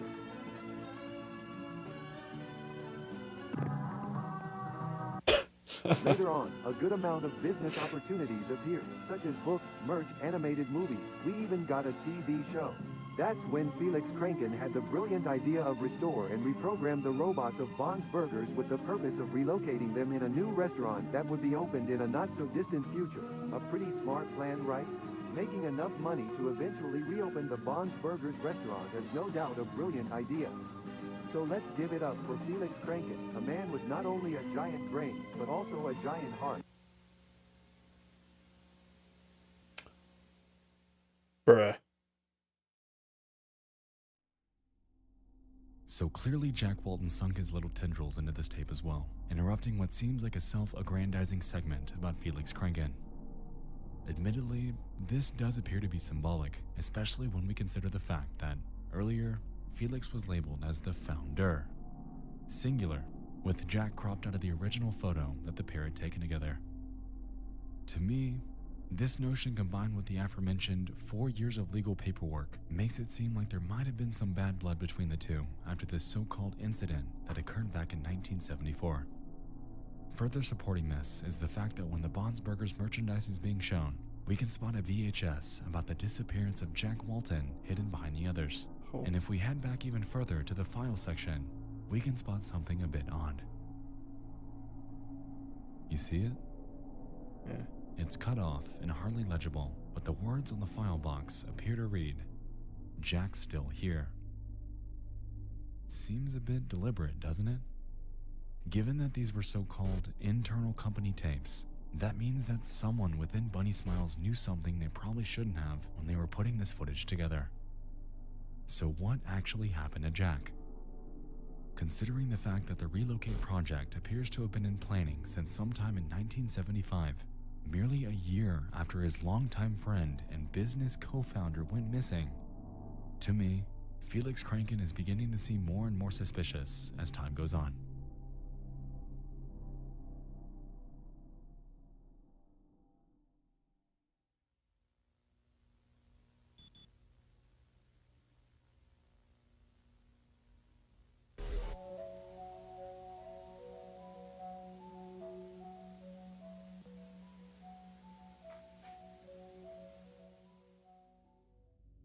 Jumping forward a month, we're greeted with what appears to be an internal company tape regarding animatronic reprogramming.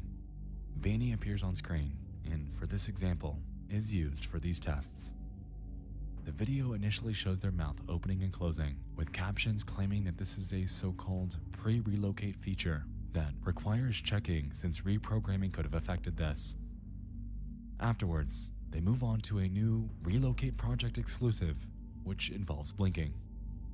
Ominously, the captions claim that employees would always need to keep their eye sockets clean, which I find odd considering that they're mechanical. With what we know so far about Bond and what he did to Brian Stells, I do wonder if Banny's alive per se, in the same way.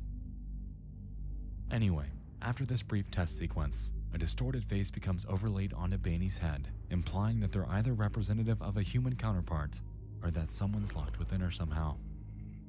Once this brief section passes, the video cuts to a top-down view of what appears to be the inside of Bonsbergers, showing Banny helplessly trying to escape. The mighty rabbit needs to get out. The mighty rabbit needs to get out. The mighty rabbit needs to get out. The mighty rabbit needs to get out. The rabbit is starving.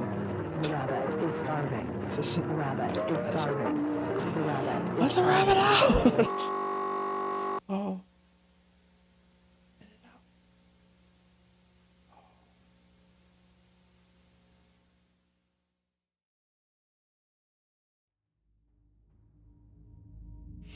The bunny rabbit needs to get out. The bunny rabbit is starving. Starving for what? At the end of that entire sequence, we were greeted with a shrouded missing persons poster. After brightening it, it doesn't appear to be Jack's, but that of a Susan Woodings. The missing date's hard to make out, but it appears to be on the 30th of June in 1974. So, 2 missing posters and 2 animatronics that appear to be alive.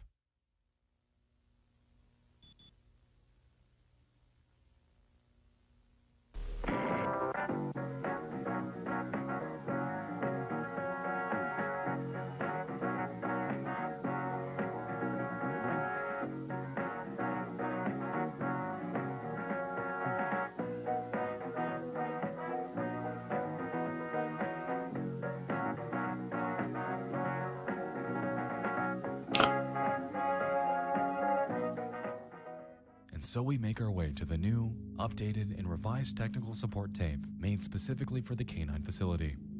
Shaw the Lamb is our host in this one, and states that she'll be taking us through an orientation and area tour inside the bunker. Welcome to Technical Support. Today we will focus on the area tour and orientation inside K9. the Bunny Smiles storage facility. We recommend all facility caretakers to have all needed equipment in hand and to always wear the Bunny Smiles uniform. But most importantly, all of you must always, under any circumstance, use your BSI ID card. Once you have all the necessary equipment at hand, we are ready to go. Barring how uncanny Shaw's mouth movements are, this small section confirmed that the costume that Sophie was wearing back in the introductory tape was indeed a facility caretaker uniform. Let's keep that in mind. The next segment takes us outside of K9. We make a quick check for all the necessary equipment for the job. A lantern, snacks, a key, and a camera before we make our way inside. Once we do, Shaw begins to annoy us because, wow, it's pretty dark here. You should turn on the light. Turn on the light. Turn on the light. Turn on the...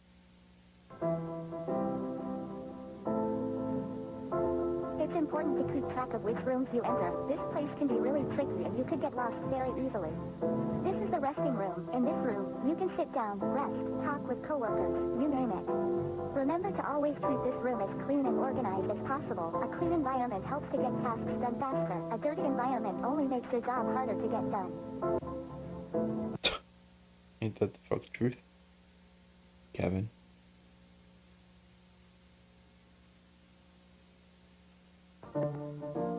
Alright, this is the main hall of the place.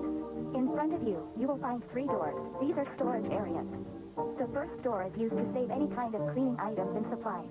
The second door is used to save a kind of prizes and merch that was available in a Bon's Burgers restaurant. The third door is used to hide... the third door is used to hide what, Shaw? The bodies?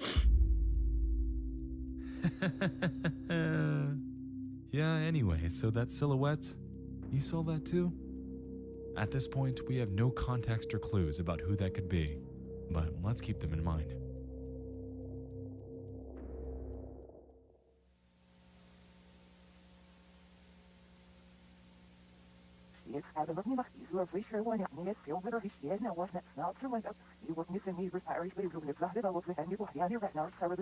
Welcome to the basement. No, hold on a second, run that back. Backwards. Rosemary would go to the restaurant every night hoping that his beloved husband would reappear after being missing for weeks, but no response until one day she heard a voice saying, "I know where she is, Rosie," coming from the backstage. Interesting. Given the context, it's a no-brainer to assume that Rosemary is Jack's wife. The ending to that quote, though, implies that something lured her backstage. But what? Welcome to the basement. Right now, you are in the main storage area. As you can see, this is the room where we storage more important items such as stages, tables, arcade machines, and birthday props. Now, please follow me to the next door.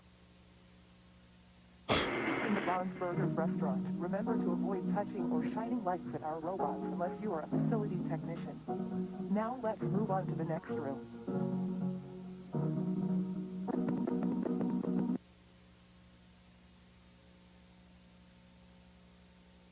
I remember we visited this room already. Dude. Sophie, where am I? Listen.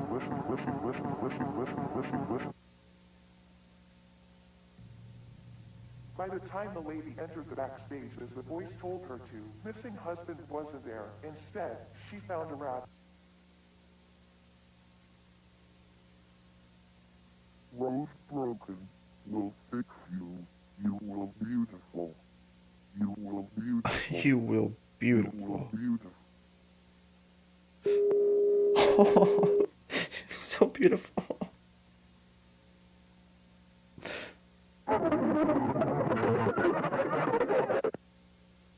When she woke up, she looked beautiful.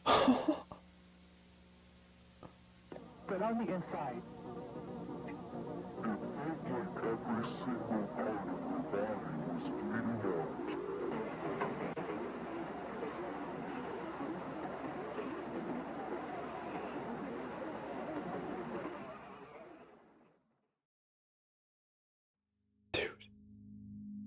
Alright, so what just happened there? Right after Shaw finished showing us the basement, we briefly see a photo of Bond and Shaw together, almost like they're a couple. Shaw appears to enter the backstage area, notifying us that only facility caretakers should be shining lights on the robots before leaving that room, only to make her way back to the basement. Afterward, she expresses confusion, claiming that we visited this room already, utters the words, "Sophie, where am I?" and then walks southbound once more into what appears to be that silhouette figure from earlier. We then see a cartoon version of what we can assume to be Rosemary, with a strange voice giving more context into that reversed audio from earlier. Instead of finding her husband, they claim, she found a rabbit. Bond, the rabbit. After claiming over and over that, "You will beautiful," and "You're broken, we'll fix you," Bond appears to dismember Rosemary before stuffing her corpse into Shaw's body. Shaw wakes up and expresses that she looked beautiful before we see yet another shrouded missing persons flyer. After brightening this one up, we can clearly see that it's for Rosemary Walton. July 19th, 1974. I'm beginning to see a pattern. Here, we have a poster for Rosemary, who we know was killed and stuffed into Shaw. Earlier, we witnessed one for a Susan Woodings, who appeared to possess Banny, and at the very beginning of the first episode, we saw one for Jack Walton. Considering that he's been missing this entire time, the fact that Bond was one of the first alive animatronics that we witnessed in this series, and the implications that came with that photo of Shaw and Bond, I'm starting to get the impression that the Jack Walton corpse is, in actuality, stuffed inside of Bond the Rabbit. This is, of course, just a theory, but it leads me to wonder, if it's true, who exactly did that? Let's move on.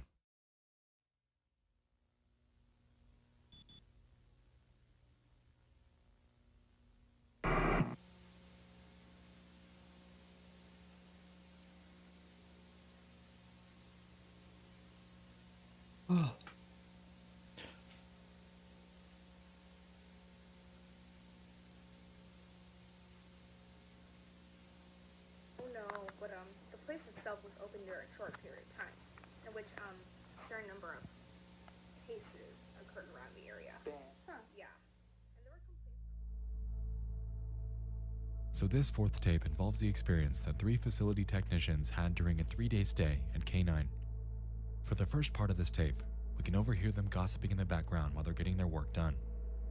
According to them, they're on a 3-day timeline to get these animatronics reprogrammed for the Relocate project and are hastily working to complete it before then. During their conversation, they discuss the fact that they overheard cases that occurred back at Bond's Burgers. Allegedly, the place played music from midnight to 2 to 3 in the morning and closed down after people reported screams from an adult woman inside. They go forth to explain that the place had to close down so the police could check it out, and on the very last day that the restaurant was open, they had only let 2 families in. That day, the animatronics were missing, and all the curtains were closed. The next scene takes place 2 days later. Going by their conversation, they weren't able to get the robots reprogrammed due to what they described as highly damaged endoskeletons. And as a result, they declared their efforts a failure before getting ready for their last night of rest in this facility. Sleeping in there? Ashley wasn't quite ready to pack it up. She begins inquiring on the small key that they were told to bring with their other supplies and how it doesn't seem to have a purpose. Everyone else discounts her curiosity, and they all head to bed. Well, except Ashley. She grabs the camera and sets out to explore, finding her way to a door labeled Back Doors. After realizing that her key fits the lock, she heads back there to ease her curiosity.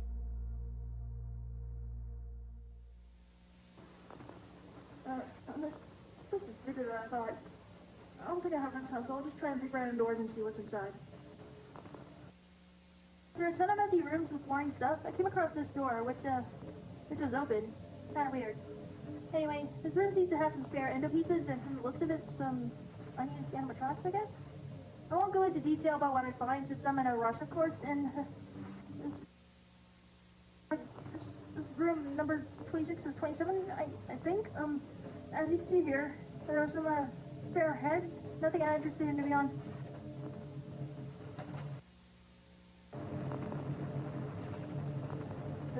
glass door. I've never seen this clown thing before. It's really, like, there's absolutely no way I'm getting close to that thing. I'll probably wait till you guys see this video and come down here with me so we can take a close. I found this. I'm pretty sure that clown thing had a cassette player installed. So I guess I'll have to be brave and try and see what this whole thing is. I don't really know why this dude has a cassette player thing installed. But my guess is that it's used for birthday parties, like, you know, play a customized tape or something? I don't know. But we're about to find out.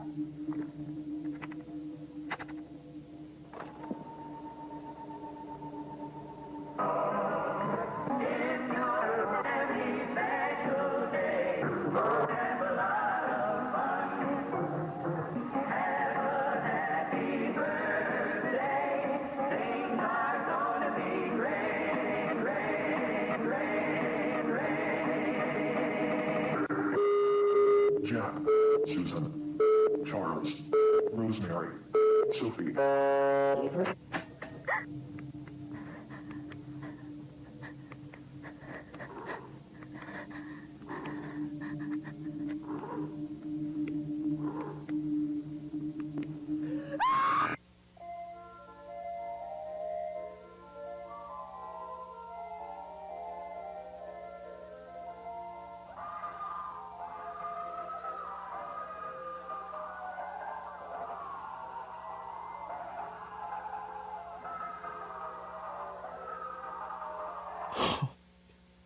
Hello, I'm Billy, the funny movie clown.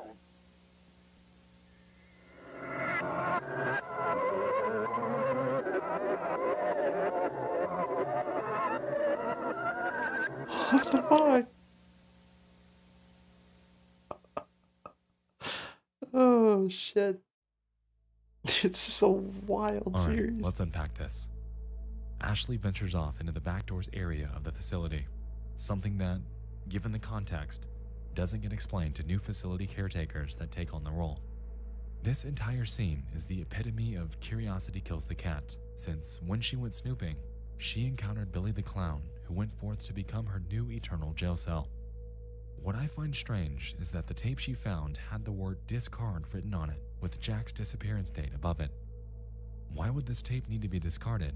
Could it potentially be activating the animatronics, making them kill people? Speaking of killing, the names that were read off from the tape are definitely cause for concern. Jack, Susan, Charles, Rosemary, and Sophie. Now, we know that Jack, Susan, and Rosemary had all gone missing, and we have a suspicion that their corpses have all been stuffed into these animatronics to make them beautiful. Considering that Jack, Rosemary, and Sophie are all part of the Walton family, this leads me to wonder who Charles and Susan are. What's their relation to Bunny Smiles, and why are they included in this ominous list of names? Moving forward, right before the video ends, we get two quick bits of text. Pausing on the latter text gives us a code, which we'll come back to in a second, and pausing on the former reads the following. They left the next day. They thought Ashley left early, but she was in the back doors, screaming as much as she could, but no one heard the screams. The following days, the caretakers would complain about an awful smell coming from the back doors. Company decided to shut down the facility until new advice. The relocate project was unsuccessful. Ashley is still there, but she's not screaming anymore. She saw something she wasn't supposed to see, and now she's beautiful. Admittedly, this really drives home just how large the canine facility is. Ashley was left there, screaming for help, while Bond presumably injured her so badly that she couldn't fight back. And nobody heard her. Nobody noticed she was gone. At least, until the smell of her rotting corpse within Billy filled the air days later. And so it appears that we now have 4 victims. Jack, Susan, Rosemary, and now Ashley. 4 victims, 4 animatronics, and a whole bunch of talk about becoming beautiful. Now back to that code. You know what it is. A YouTube link. So let's head there.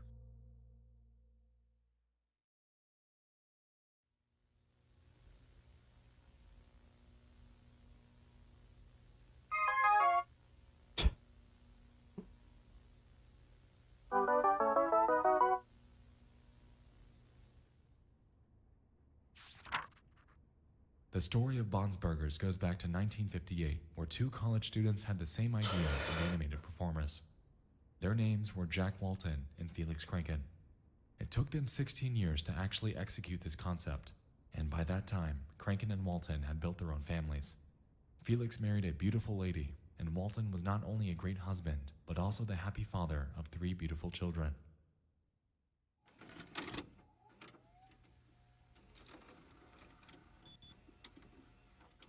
Lucky You is a bit easier to follow than the others. It's one tape with one archive.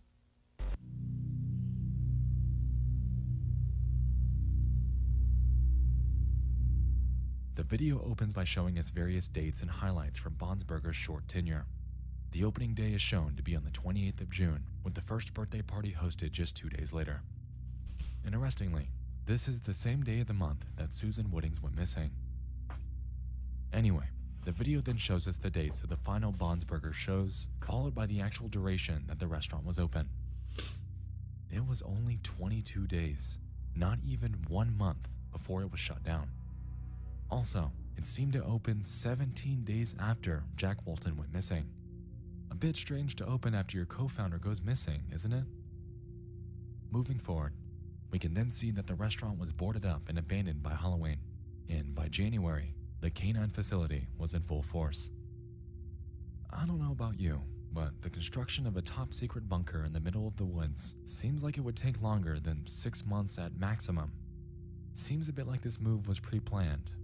But hey, for all I know, Bunny Smiles could have had this facility in place already for other purposes. About midway into the video, we can observe it cut to the day that Jack went missing. A voice greets us and states the following.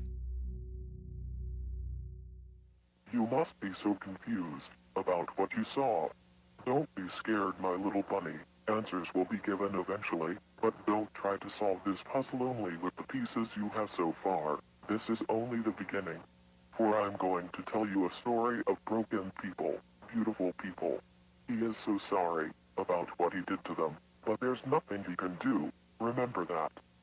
Safety and pills, Sophie. Safety and pills, Sophie. Safety and pills, Sophie. Safety and pills. Safety and pills, Sophie. Strangely, this voice keeps repeating that exact phrase while the video cuts to prior death scenes. On top of this, if we fast forward to the very end, we can observe a message to Sophie herself. They will see you soon. Given all these direct messages to her, it's beginning to seem like this tape might have been made for her. Considering that she was Jack's daughter and is confirmed to have worked for BSI at some point in her life, maybe she witnessed something she shouldn't have, like Bond gruesomely murdering someone. Because of this, we can assume that she may have obtained a prescription somehow to make her feel safe. Whether that safety is to help her cope or to forget it entirely is to be seen. But perhaps we'll get some more context later on.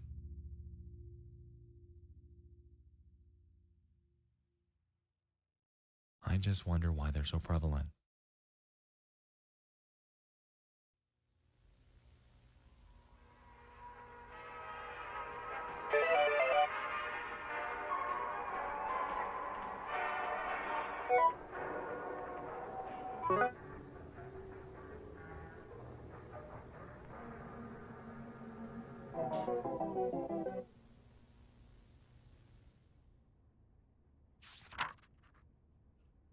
Hey, long time no see.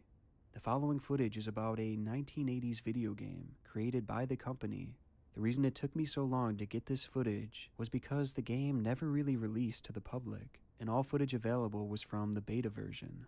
During October of 1982, a few Test Bunny farm machines were distributed around Brighton, Michigan, and this footage was from the arcade machine sent to the Enfant Hotel. The 2 girls playing the game seemed to have lived there, but the weird thing about these machines was that all the Brighton, footage Michigan? from the game was recorded and then revised by BSI technicians to see if the game was ready to be published. This was one of them, and quite possibly the only footage remaining of the game. The footage itself was extremely corrupted, however, and it took me weeks to be able to piece everything together with the help of a friend of mine. but I'm glad you've all been patient for this. It seems to be a huge one anyways.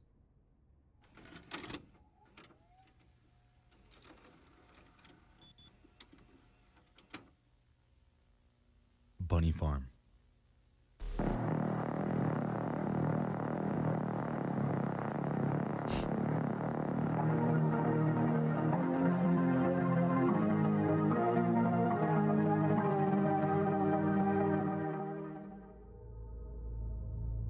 Being one of the more streamlined episodes in the series, you'd be surprised to know that it's also the longest. By far. The video opens up with the company introductory tape intro sequence, followed by numerous cuts to various points within the Walton Files series. Strangely, we can see a sad girl overlaid onto this footage, and if we look closely, we can also spot a brief news sequence from a local 57 about an incident that occurred in the St. Juanas forest. The same forest in which Brian Stells was left for dead by Bond. Actual forest? In Brighton? After this, we're notified that the photo of this girl is Sophie, before we see that of another named Jenny Letterson and the date this footage was taken. Interestingly, this was merely 5 days after the Brian Stells incident, making it the most recent footage in the series thus far. Fucking is! The game launches. Ginny explains to Sophie that the machine that they're playing on was recently installed in the basement of the building they're living in, the Infant Hotel, and that it was just one of a few units that Bunny Smiles created for testing. Curiously, if we head back to the title screen, we can see that development on this game started in 1975, a year after Bond's Burgers had shut its doors. The exact reason why they closed is still mostly unclear, but I find it interesting that they proceeded with development nonetheless. Anyway, the two joke around a bit before Sophie makes a file and begins the game. Before she can actually play though, we can see a brief intro sequence that sets the premise for the Bunny Farm storyline. Apparently, a fruit festival is occurring, however none of the characters have any fruits around. Luckily though, a Pete the Hippo has a barn full of any fruits you need and will grant you access to it if you help out around the farm. Seems simple enough, eh? Let's see how it played out.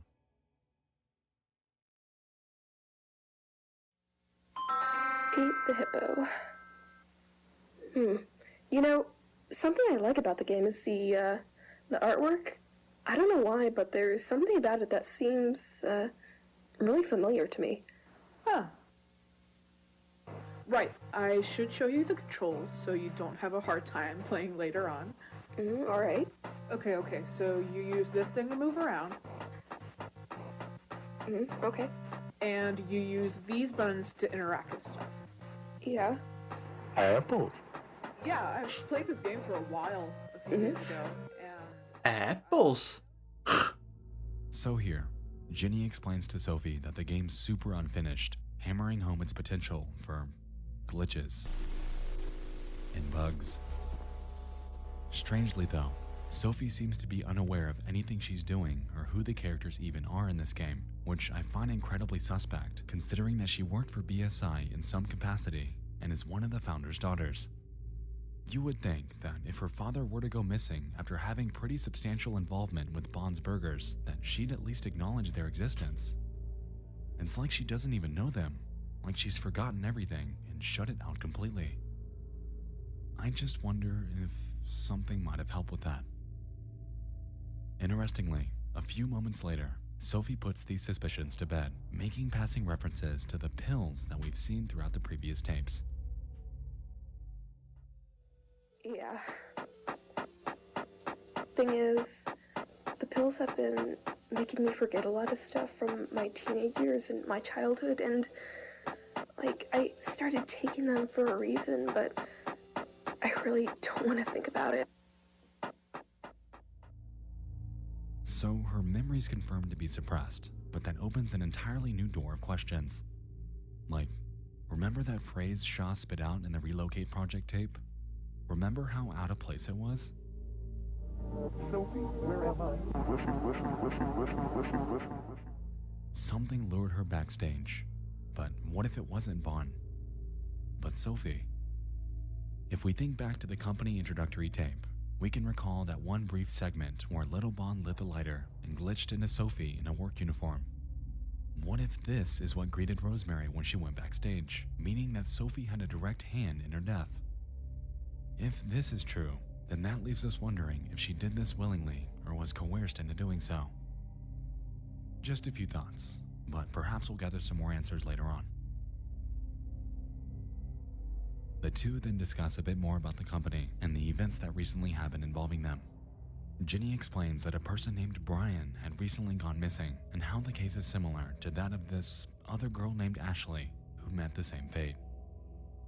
I know you're into that kind BSI? of Bunny Smiles Incorporated. Have I heard that name before? I mean, that company has been pretty relevant these past few weeks. Didn't you hear? What happened? Some weird rumors and shit. Apparently there was this one employee that drove to some forest a few days ago. Not too far away from here, actually. He hasn't been seen around ever since he drove to that place. Really? Yeah. The word got out quickly. Some family members say it was his first day. Well, what's his name?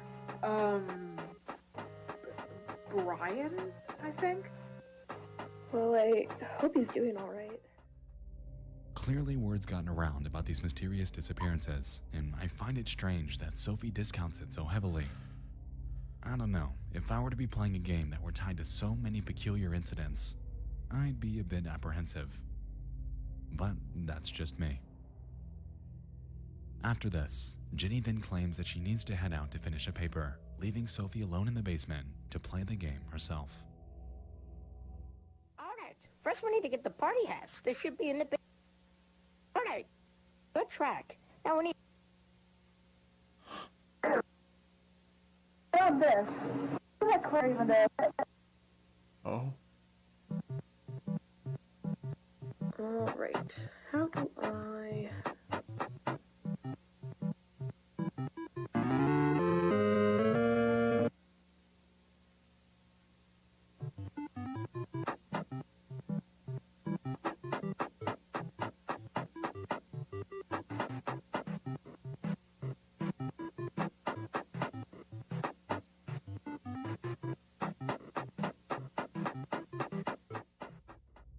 And so Sophie presses on, occasionally expressing confusion and apprehension at the glitches that appear on screen. It weirds her out, but it doesn't stop her. Anyway, she eventually makes her way to the end of Billy the Clown's level and plays a game of tic-tac-toe. After beating him at it, Jack's face appears before the game begins to glitch out, showing Ashley's mutilated face within the Billy character.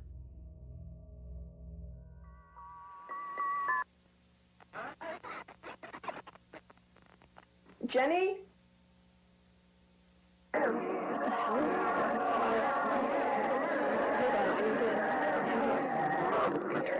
Restart the level. Christ. Never mind. Sophie hangs it up for the night. She's seen enough.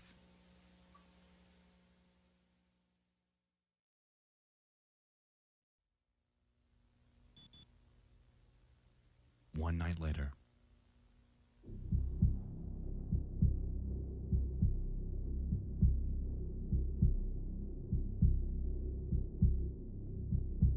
Sophie decides to play again, however realizes that her save file has been corrupted by a third party. This screen proceeds to warn us that if we continue, then the machine could suffer major changes and even a complete shutdown. A bit tense, she agrees and begins to play again. Her mood is almost a complete 180 from the previous night, and the game reflects that. Sophie goes forth to interact with the signpost that previously mentioned Pete the Hippo running the farm. However, this time, for a fraction of a second, we're able to read that it's been altered.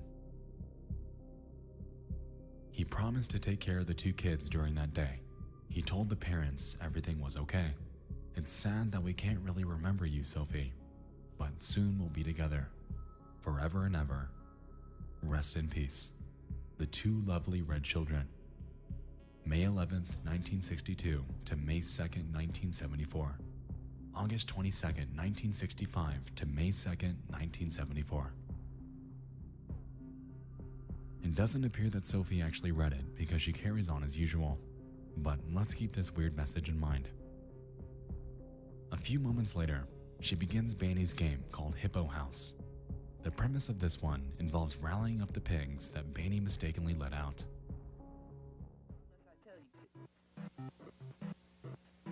Wouldn't it be funny if I opened the cage? I think it would be really funny. I think it would be really, really funny. Yeah, I think I'm gonna open the cage now. Yeah.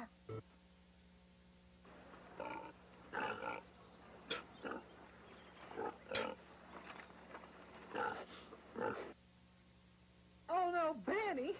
What have you done? All the pigs have escaped to the Hippo House. Banny, you dumb bunny. I'm sorry. I was just trying to help. And so we carry on to solve this problem. Thanks, Banny.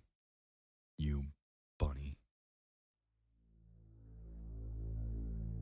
So Sophie continues, making passing references to the glitches she's been encountering thus far. She mentions how it seems like the faces she's seeing in the game are trying to talk to her somehow, before the game cuts out, playing the following recording from Susan Woodings.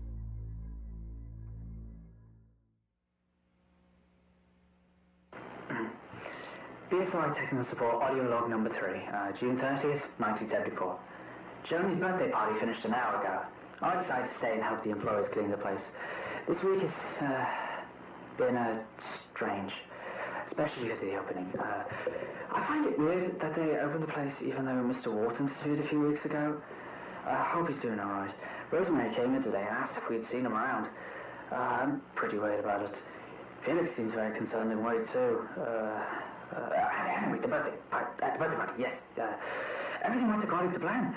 This was the first birthday party in the restaurant, and I feel it turned out pretty well. I noticed a few irregularities in the stage and in the audio animatronics. As the engineer and the person who basically built the animatronics to begin with, it was easier to notice these, especially in Bond. Something fell off. The limbs weren't moving properly. They looked stiff and odd, mainly in his right arm. Take a few more minutes to take him to backstage, just to make sure everything's okay. I'm the only one left. Chris left some hours ago, and Felix didn't even show up. I'll leave and close the restaurant when I'm finished. I'm sure it's not going to take long.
Given what we just watched, we're able to establish the connection between Susan Woodings and the BSI animatronics.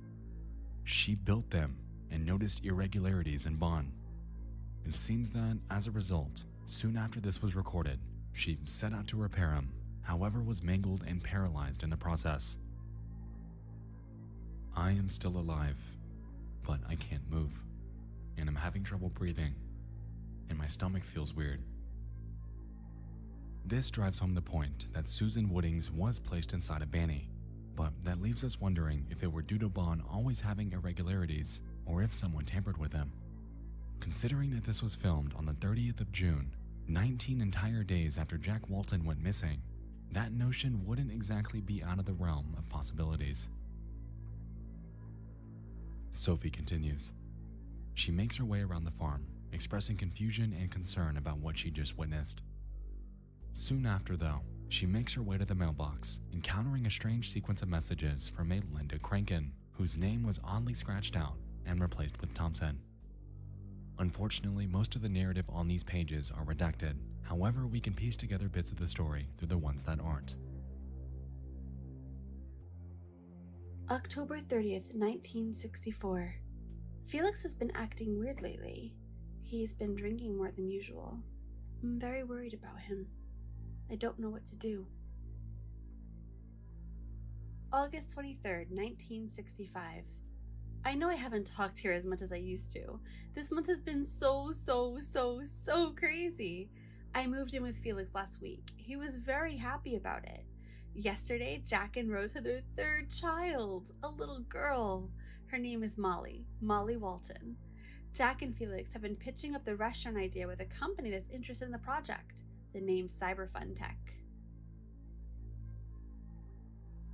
December 26th, 1970. Christmas was nice. They built a doll, a gray rabbit, for Ed and Molly. Molly named it Rocket. Felix drank a lot yesterday. This has been a problem for a while. He's a good person, but he doesn't want to address this. It's getting worse and worse, but he doesn't notice. He feels bad about it, but doesn't try to change.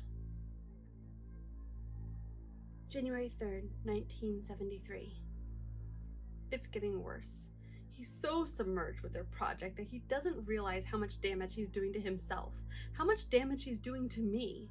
He keeps going places only to drink. Sometimes he even stays at the warehouse for the sole purpose of drinking. He doesn't listen. He never listens. I don't know what to do. May 2nd, 1974. Dear Felix, by the time you're reading this, I shouldn't be home. I know you're confused. I'm confused too. What you said to me last week hurt me a lot, but it opened my eyes. Hopefully, this opens your eyes too. Our relationship isn't healthy. It never was. I'm leaving Brighton this morning. You're in the warehouse with Jack and the others as I'm writing this. By the time you're reading this, I'll already be in Hurricane. I know you were busy today doing Jack a favor. Something related to a school party. I can't remember, but please go there when you have the time. As for me, I'll try to build my own life while I still can. And you should do that too. I love you. Goodbye, Linda. Here, we gain our first bit of insight into the backstory of Felix Crankin, someone we've had our suspicions about from the very beginning.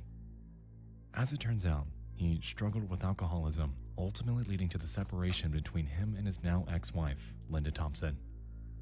On top of drinking, allegedly Felix was overworking himself, causing damage to not only himself, but to those around him.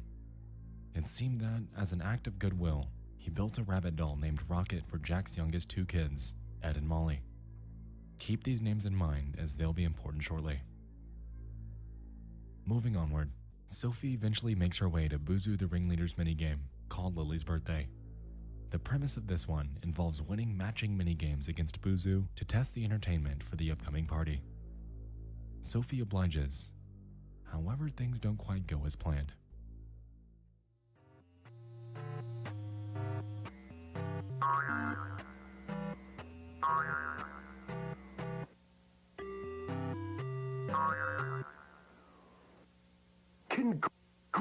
Congratulations! You're very good at this. Right. It's time for The next minigame after this is called Spot the Difference, and is pretty self-explanatory.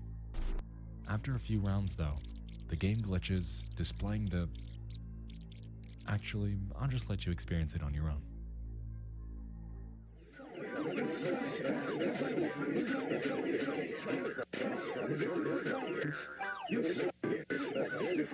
Congratulations! You completed my game. Now, time for the party. surprises.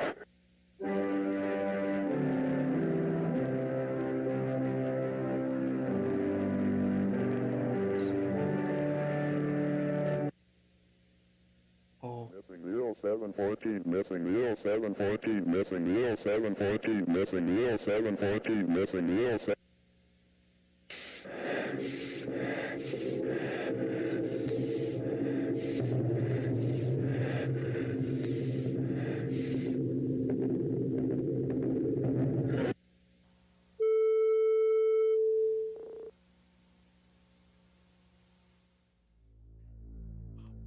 Missing 0714. It seems to me that the face in that game isn't actually Jack Walton like I initially assumed, since for him, he went missing on the 11th of June, not the 14th of July. With this in mind, if we think back to the end of the Relocate Project video, the names on that list were Jack, Susan, Charles, Rosemary, Sophie. So we know that this isn't Jack or Sophie, and we also know that Susan and Rosemary's corpses are stuffed inside other animatronics.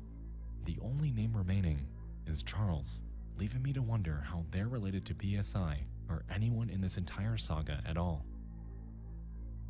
Anyway, back to the farm. Sophie continues. Ominously quiet and littered with missing posters, she explores a bit while expressing concern that she just might know the people within the posters the game's been showing her. A short while later, she approaches Pete's barn before the game glitches, displaying one last minigame for her to complete. That of Shaw the Lamb, the same animatronic we know to represent her mother. The minigame this time is simply hide and seek and initially has Sophie's character finding Shaw.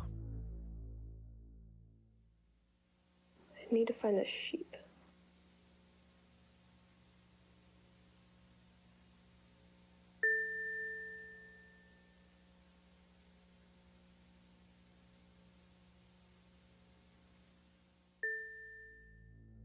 After she eventually finds her, we can observe the game switch sides to where Sophie's the one hiding. And from here on, this is where things quickly turn dour.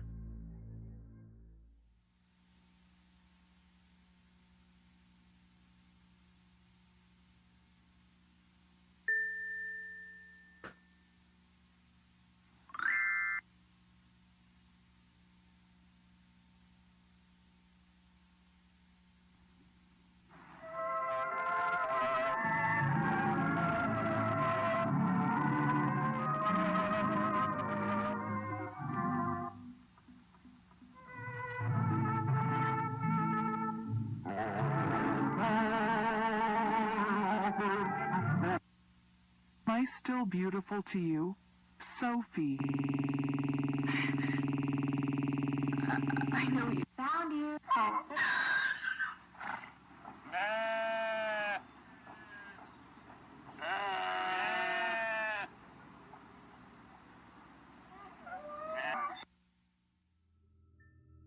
As we could see, when Shaw approached us, the screen cut to what I'm assuming to be the night that Rosemary went missing, with the text reading, "I know where he is, Rosie. Follow me." Now, initially I'd assumed that this were someone else, like the voice of Vaughn, since they're referring to her as Rosie. However, thinking back on that scene from the Relocate Project tape, Sophie, where am I? perhaps this text could represent the voice of Sophie. After this, we're greeted by another countdown, and when it finishes, we observe the following.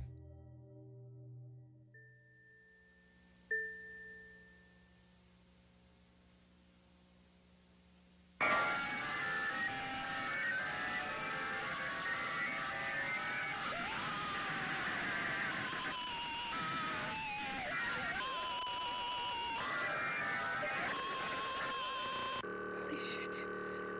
Holy shit. Holy shit.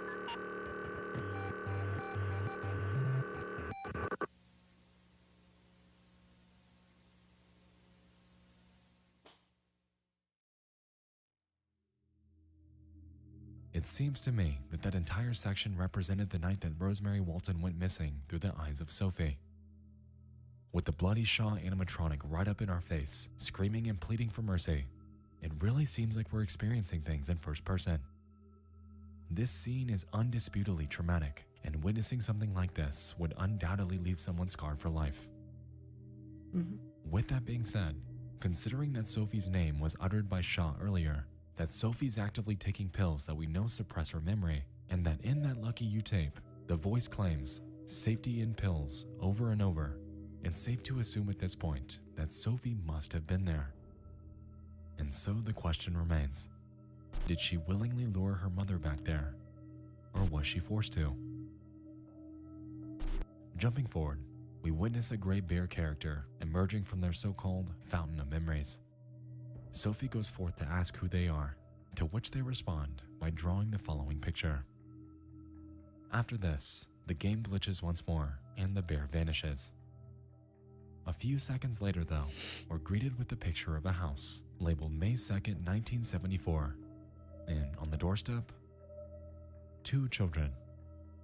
Sophie claims to remember it.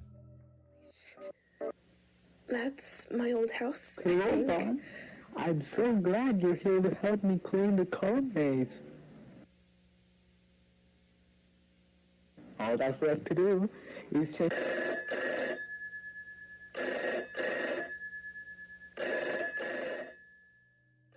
That phone call is from Jack Walton to Felix Kranken. Jack asks for a simple favor, to take his kids Ed and Molly to their school event since he and Rosemary are caught up in other errands. Tonight. A school party and they have no one to pick them up. I need to stay at the workshop to finish the paperwork, and Rose is taking Sophie to the dentist. We were wondering if we could pick them up for the event and take them home later. To tonight? Yeah, if it's possible, of course. Admittedly, the task is simple. Pick them up at 5 to take them there and bring them back home at 9. Reluctant, Felix agrees before the call ends. And so, the game leaves us back in the farm area once more. After poking around a bit, Sophie eventually encounters the 2 red children, and upon interacting with them, we gain a bit more context about the night of that favor.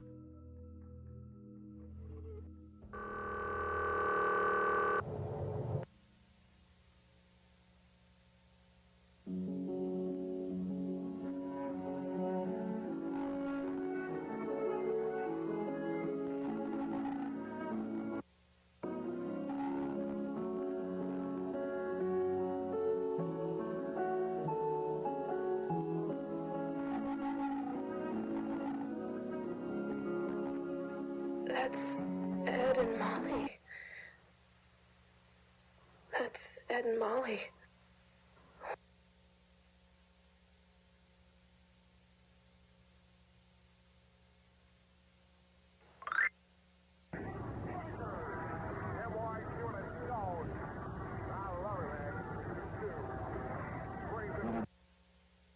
After this brief segment, we begin playing in the school at what appears to be 9:37 p.m. Rocket approaches us and says to follow. After exploring a bit, we eventually glitch through a wall and become those 2 kids who, surprisingly, have not been picked up yet. Soon after, we encounter Rocket and are shown a scene involving the 2 kids expressing that they're ready to leave since the school looks creepy at night. "Where's Uncle Felix?" they claim. And so we set out to find him.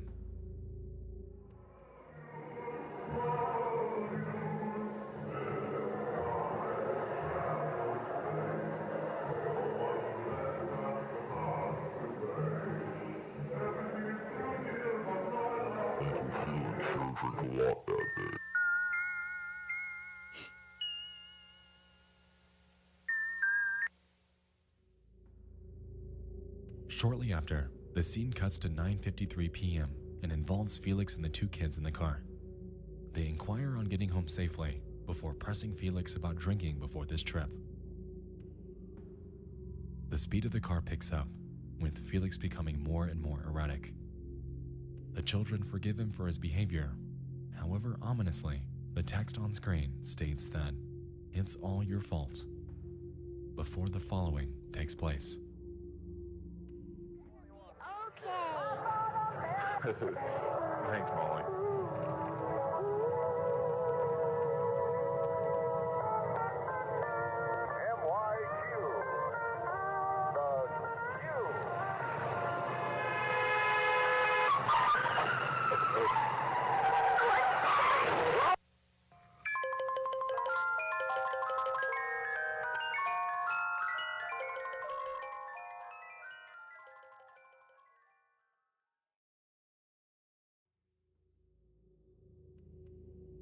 Now, I believe this, right here, marks the beginning of the end of the relationship between Jack and Felix. Jack's children were killed, and it was due to Felix's own irresponsibility in getting them home safely. Even more bizarrely, soon after this bad ending sequence plays out, we can observe a scene with Rocket the Rabbit in the woods, with the voice ominously claiming that they didn't go home that night. He buried them here. He was too scared, but they found a way out eventually.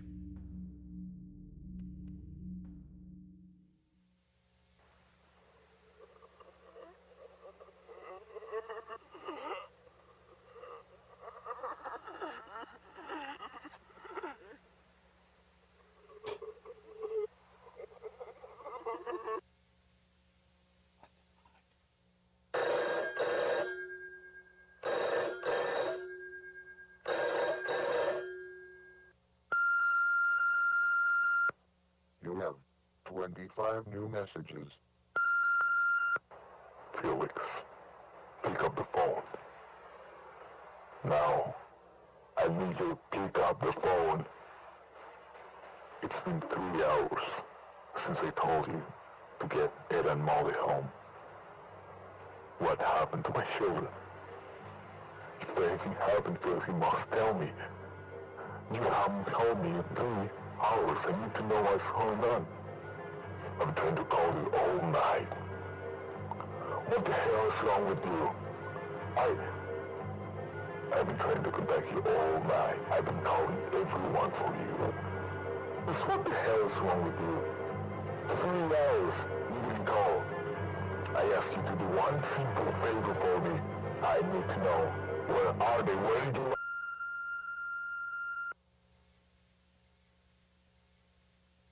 And to cap off this last entry in the Walton Files saga, we're left with a message. But that's not all, is it? There's still something you forgot to remember. They've been waiting for you. Before we're greeted with 4 animatronics. Benny, Buzu, Shah, Bon.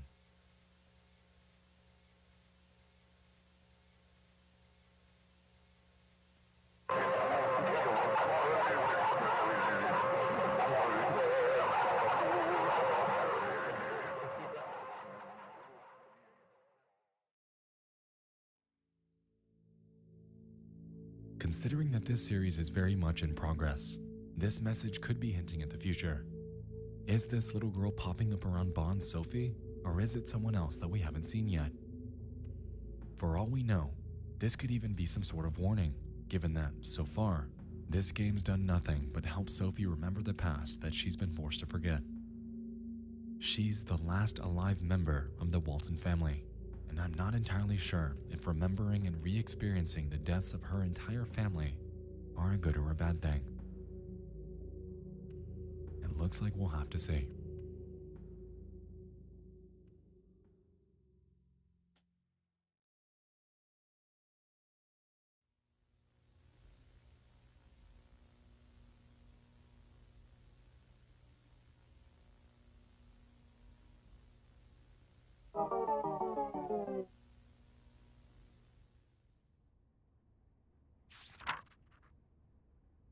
In memory of Edward and Molly Walton.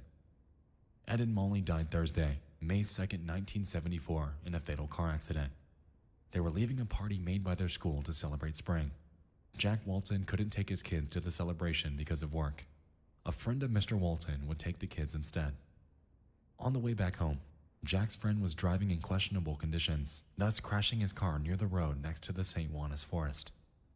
Instantly, both Edward and Molly's lives were taken.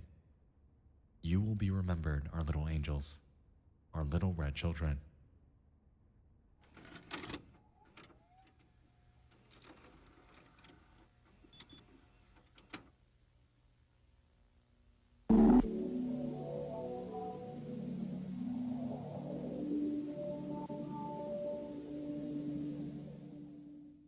Now, you might be wondering where this hidden tape came from, and conveniently, the answer's simple. It was left in the Walton Files playlist on the Martin Walls channel, implying that it's canon. The premise of this one appears to be an audio archive of former events surrounding Felix Kranken, with the first segment taking place on April 15th of 1967. In this one, we can hear Felix briefly and enthusiastically discussing Bunny Smiles and how he has a positive outlook for the company. Following this, we get one more from 1972, explaining how his company made a deal with Cyberfund Tech to continue on with the Bonsburgers project. And after this one, we can observe one last audio log from May 2nd of 1974, the same day that Ed and Molly died in that fatal car accident. Within this one, Felix expresses his guilt, contemplating on what to do.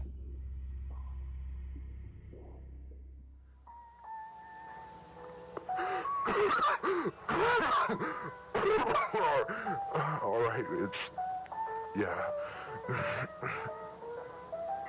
messed up. It's been so long since I last used one of these. Last time I used this, I was driving in the same conditions. I messed up. I have a problem. And this has been a problem for so long that I can't even remember. The first time I got drunk, I don't remember most stuff.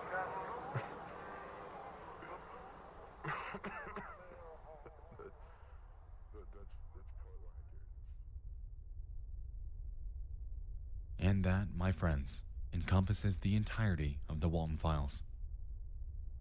Dark, complex, disturbing. So, in review, this entire series appears to revolve around Jack's eldest daughter, Sophie Walton. She's the core, the one that can maintain this ongoing status quo that Felix Kranken's established, or to burn it all down if she so chooses. She was born into a family of 3, with her mother being Rosemary and her father being the elusive Jack. A few years later, 2 more siblings named Ed and Molly would be born into their family. However, due to events that Felix Kranken had a hand in, they would never, ever experience their coming of age.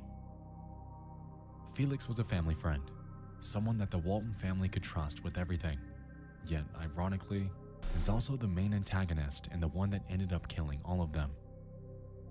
On May 2nd of 1972, after being asked to do a simple favor by Jack Walton, Felix had become heavily intoxicated at that school party. As we know by now, due to this intoxication, the 3 became involved in a car accident that ended up killing Ed and Molly. Beaten up and unable to bear the weight of his actions, Felix decides to bury them in a forest, the St. Juanas forest, in hopes of hiding his mistakes entirely. As we know though, the children wouldn't rest there eternally, since a few moments later, we observed them merge into that rocket doll, appearing to utilize that as their medium to get their fate across to the viewer. 1 month and 9 days later, on the 11th of June, Jack Walton goes missing. We can observe his missing flyer littered throughout every episode. However, at this point, we're unsure of what exactly happened to him. We have our sneaking suspicion that he could be stuffed into Bon the Rabbit, but as of right now, that's merely a theory. Another month passes, and Rosemary Walton's grieving over her missing husband and 2 children at Bonsburgers. She was likely desperate, weak, and open to anything, any lead she could get on where her family might be. She hears a voice coming from backstage, mentioning that, "I know where he is, Rosie. a voice that we now know was most likely that of her eldest daughter, Sophie. She heads back there, hoping to gather any sort of answer to ease her mind, yet is greeted with the face of death. She becomes dismembered as some unknown figure observes from the sidelines. It appeared, at least to this silhouette, that Bond's actions were going as planned, as programmed, and everything was falling perfectly into place. But that's not to say that these actions didn't go unnoticed, since Bond's builder, Susan Woodings, had realized irregularities in Bond just 19 days prior. It's clear to us that he wasn't programmed to behave this way and likely was altered in some form or fashion. Whether that was by Felix or someone else is to be determined, but there was ostensibly a notable change before Bond's Burgers ever opened. And so, Susan Woodings is killed because of her realization. She knew too much and was silenced before she could ever get the truth out there. Just 2 weeks after her death, we observe yet another, 5 days before that of Rosemary Walton. We're unsure of the exact identity of this person. However, considering the list of names that Ashley discovered, it's safe to assume that his name is Charles. For now, his relation to the story is unclear. However, I'm betting that his job was in the same vein as that of Susan Woodings, either a builder or a programmer of some sort. Perhaps we'll find out more information about him as this series progresses, but right now, that's what we can roll with. July 20th, Bond's Burgers closes after people reported screams that they heard around 2 a.m. Given the fact that Rosemary Walton was killed on July 19th, it's safe to assume that these screams were most likely her.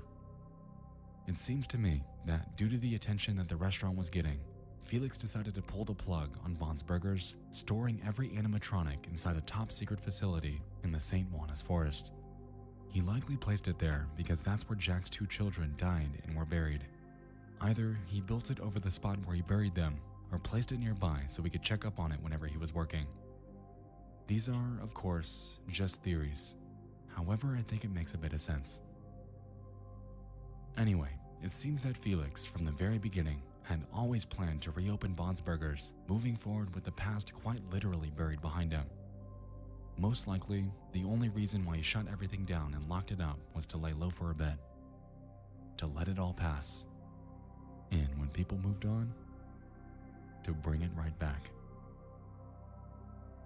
4 years later, and the relocate project is finally in full swing. Facility caretakers are tasked with the most dangerous job out of all of them, reprogramming the robots themselves. Considering the lack of knowledge that came with Brian and Ashley, it's safe to assume that this facility caretaker job probably was a sketchy one. They likely received little to no orientation, no tours, and no heads up on what their supplies were actually intended for. Personally, I think that the extent of their training was to simply watch the numerous BSI tapes. Watch the company introductory tape to learn about Bond's Burgers. Watch the numerous archives within the Relocate project to become acquainted with our new mission, and listen to Shah as she gives you a virtual tour of K9.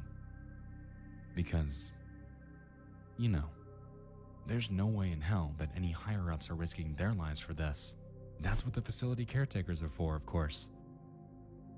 And so, after all of this is said and done, we're left with one. Sophie Walton. Someone that we know was convinced to take a set of pills to forget that her family had ever existed. And this is where our mystery continues. To me, I really believe that Felix had a hand in suppressing her memories. He just couldn't stomach it. He couldn't kill her. Why? Well, at this point we're unsure, but it's safe to say that he's had numerous chances after the fact, yet didn't. And so, with Sophie, after the rapid succession of major losses in her life, she likely didn't know where to turn. She was lost and was plummeting into an ever-darkening mindset due to the onslaught of tragedies she's had to endure. Felix noticed this, and to shut her up, he likely decided to bring her under his wing since he's Uncle Felix, remember? He gives her a job at Bond's Burgers to keep her busy, pushes her to obtain a prescription that he likely claimed would help, made her watch these so-called internal BSI tapes that were littered with hypnotic vernacular. Safety and pills. Sophie. safety of Mills, Sophie. And convinced her that, eventually, it would all go away. And it did. It did all go away.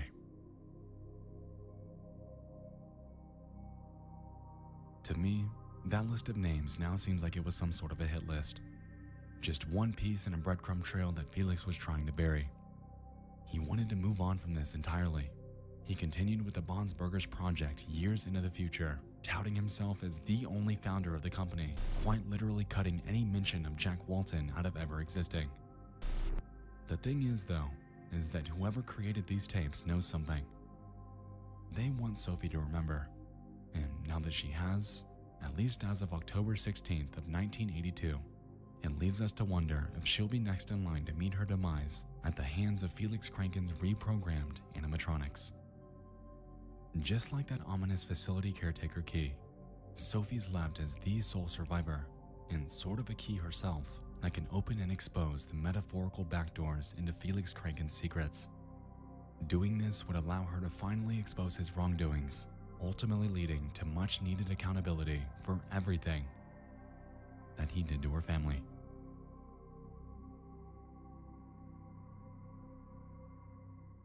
That is, of course, unless he gets to her first.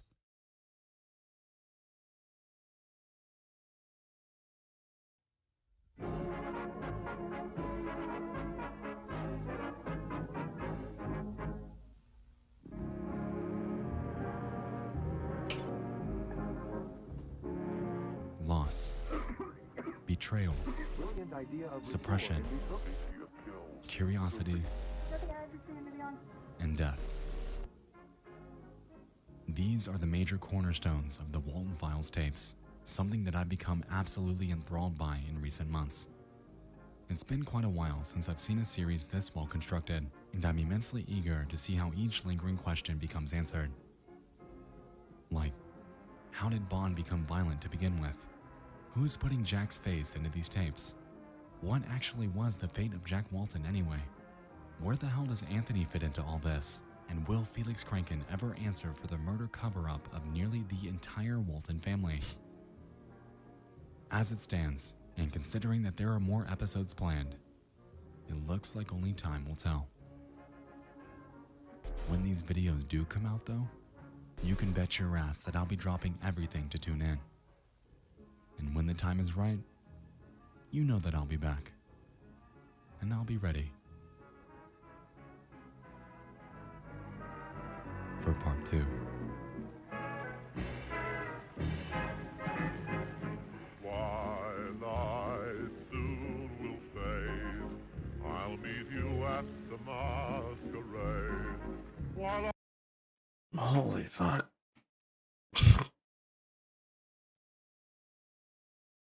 Jesus Christ. Alright. That was fucking wild. Just a little bit. You probably are sleeping.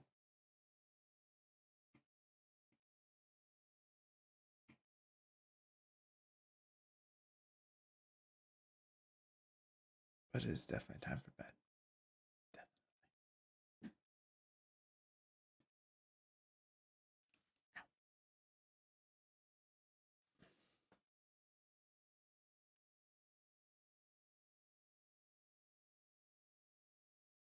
Right. If you are awake, I'll see you tomorrow.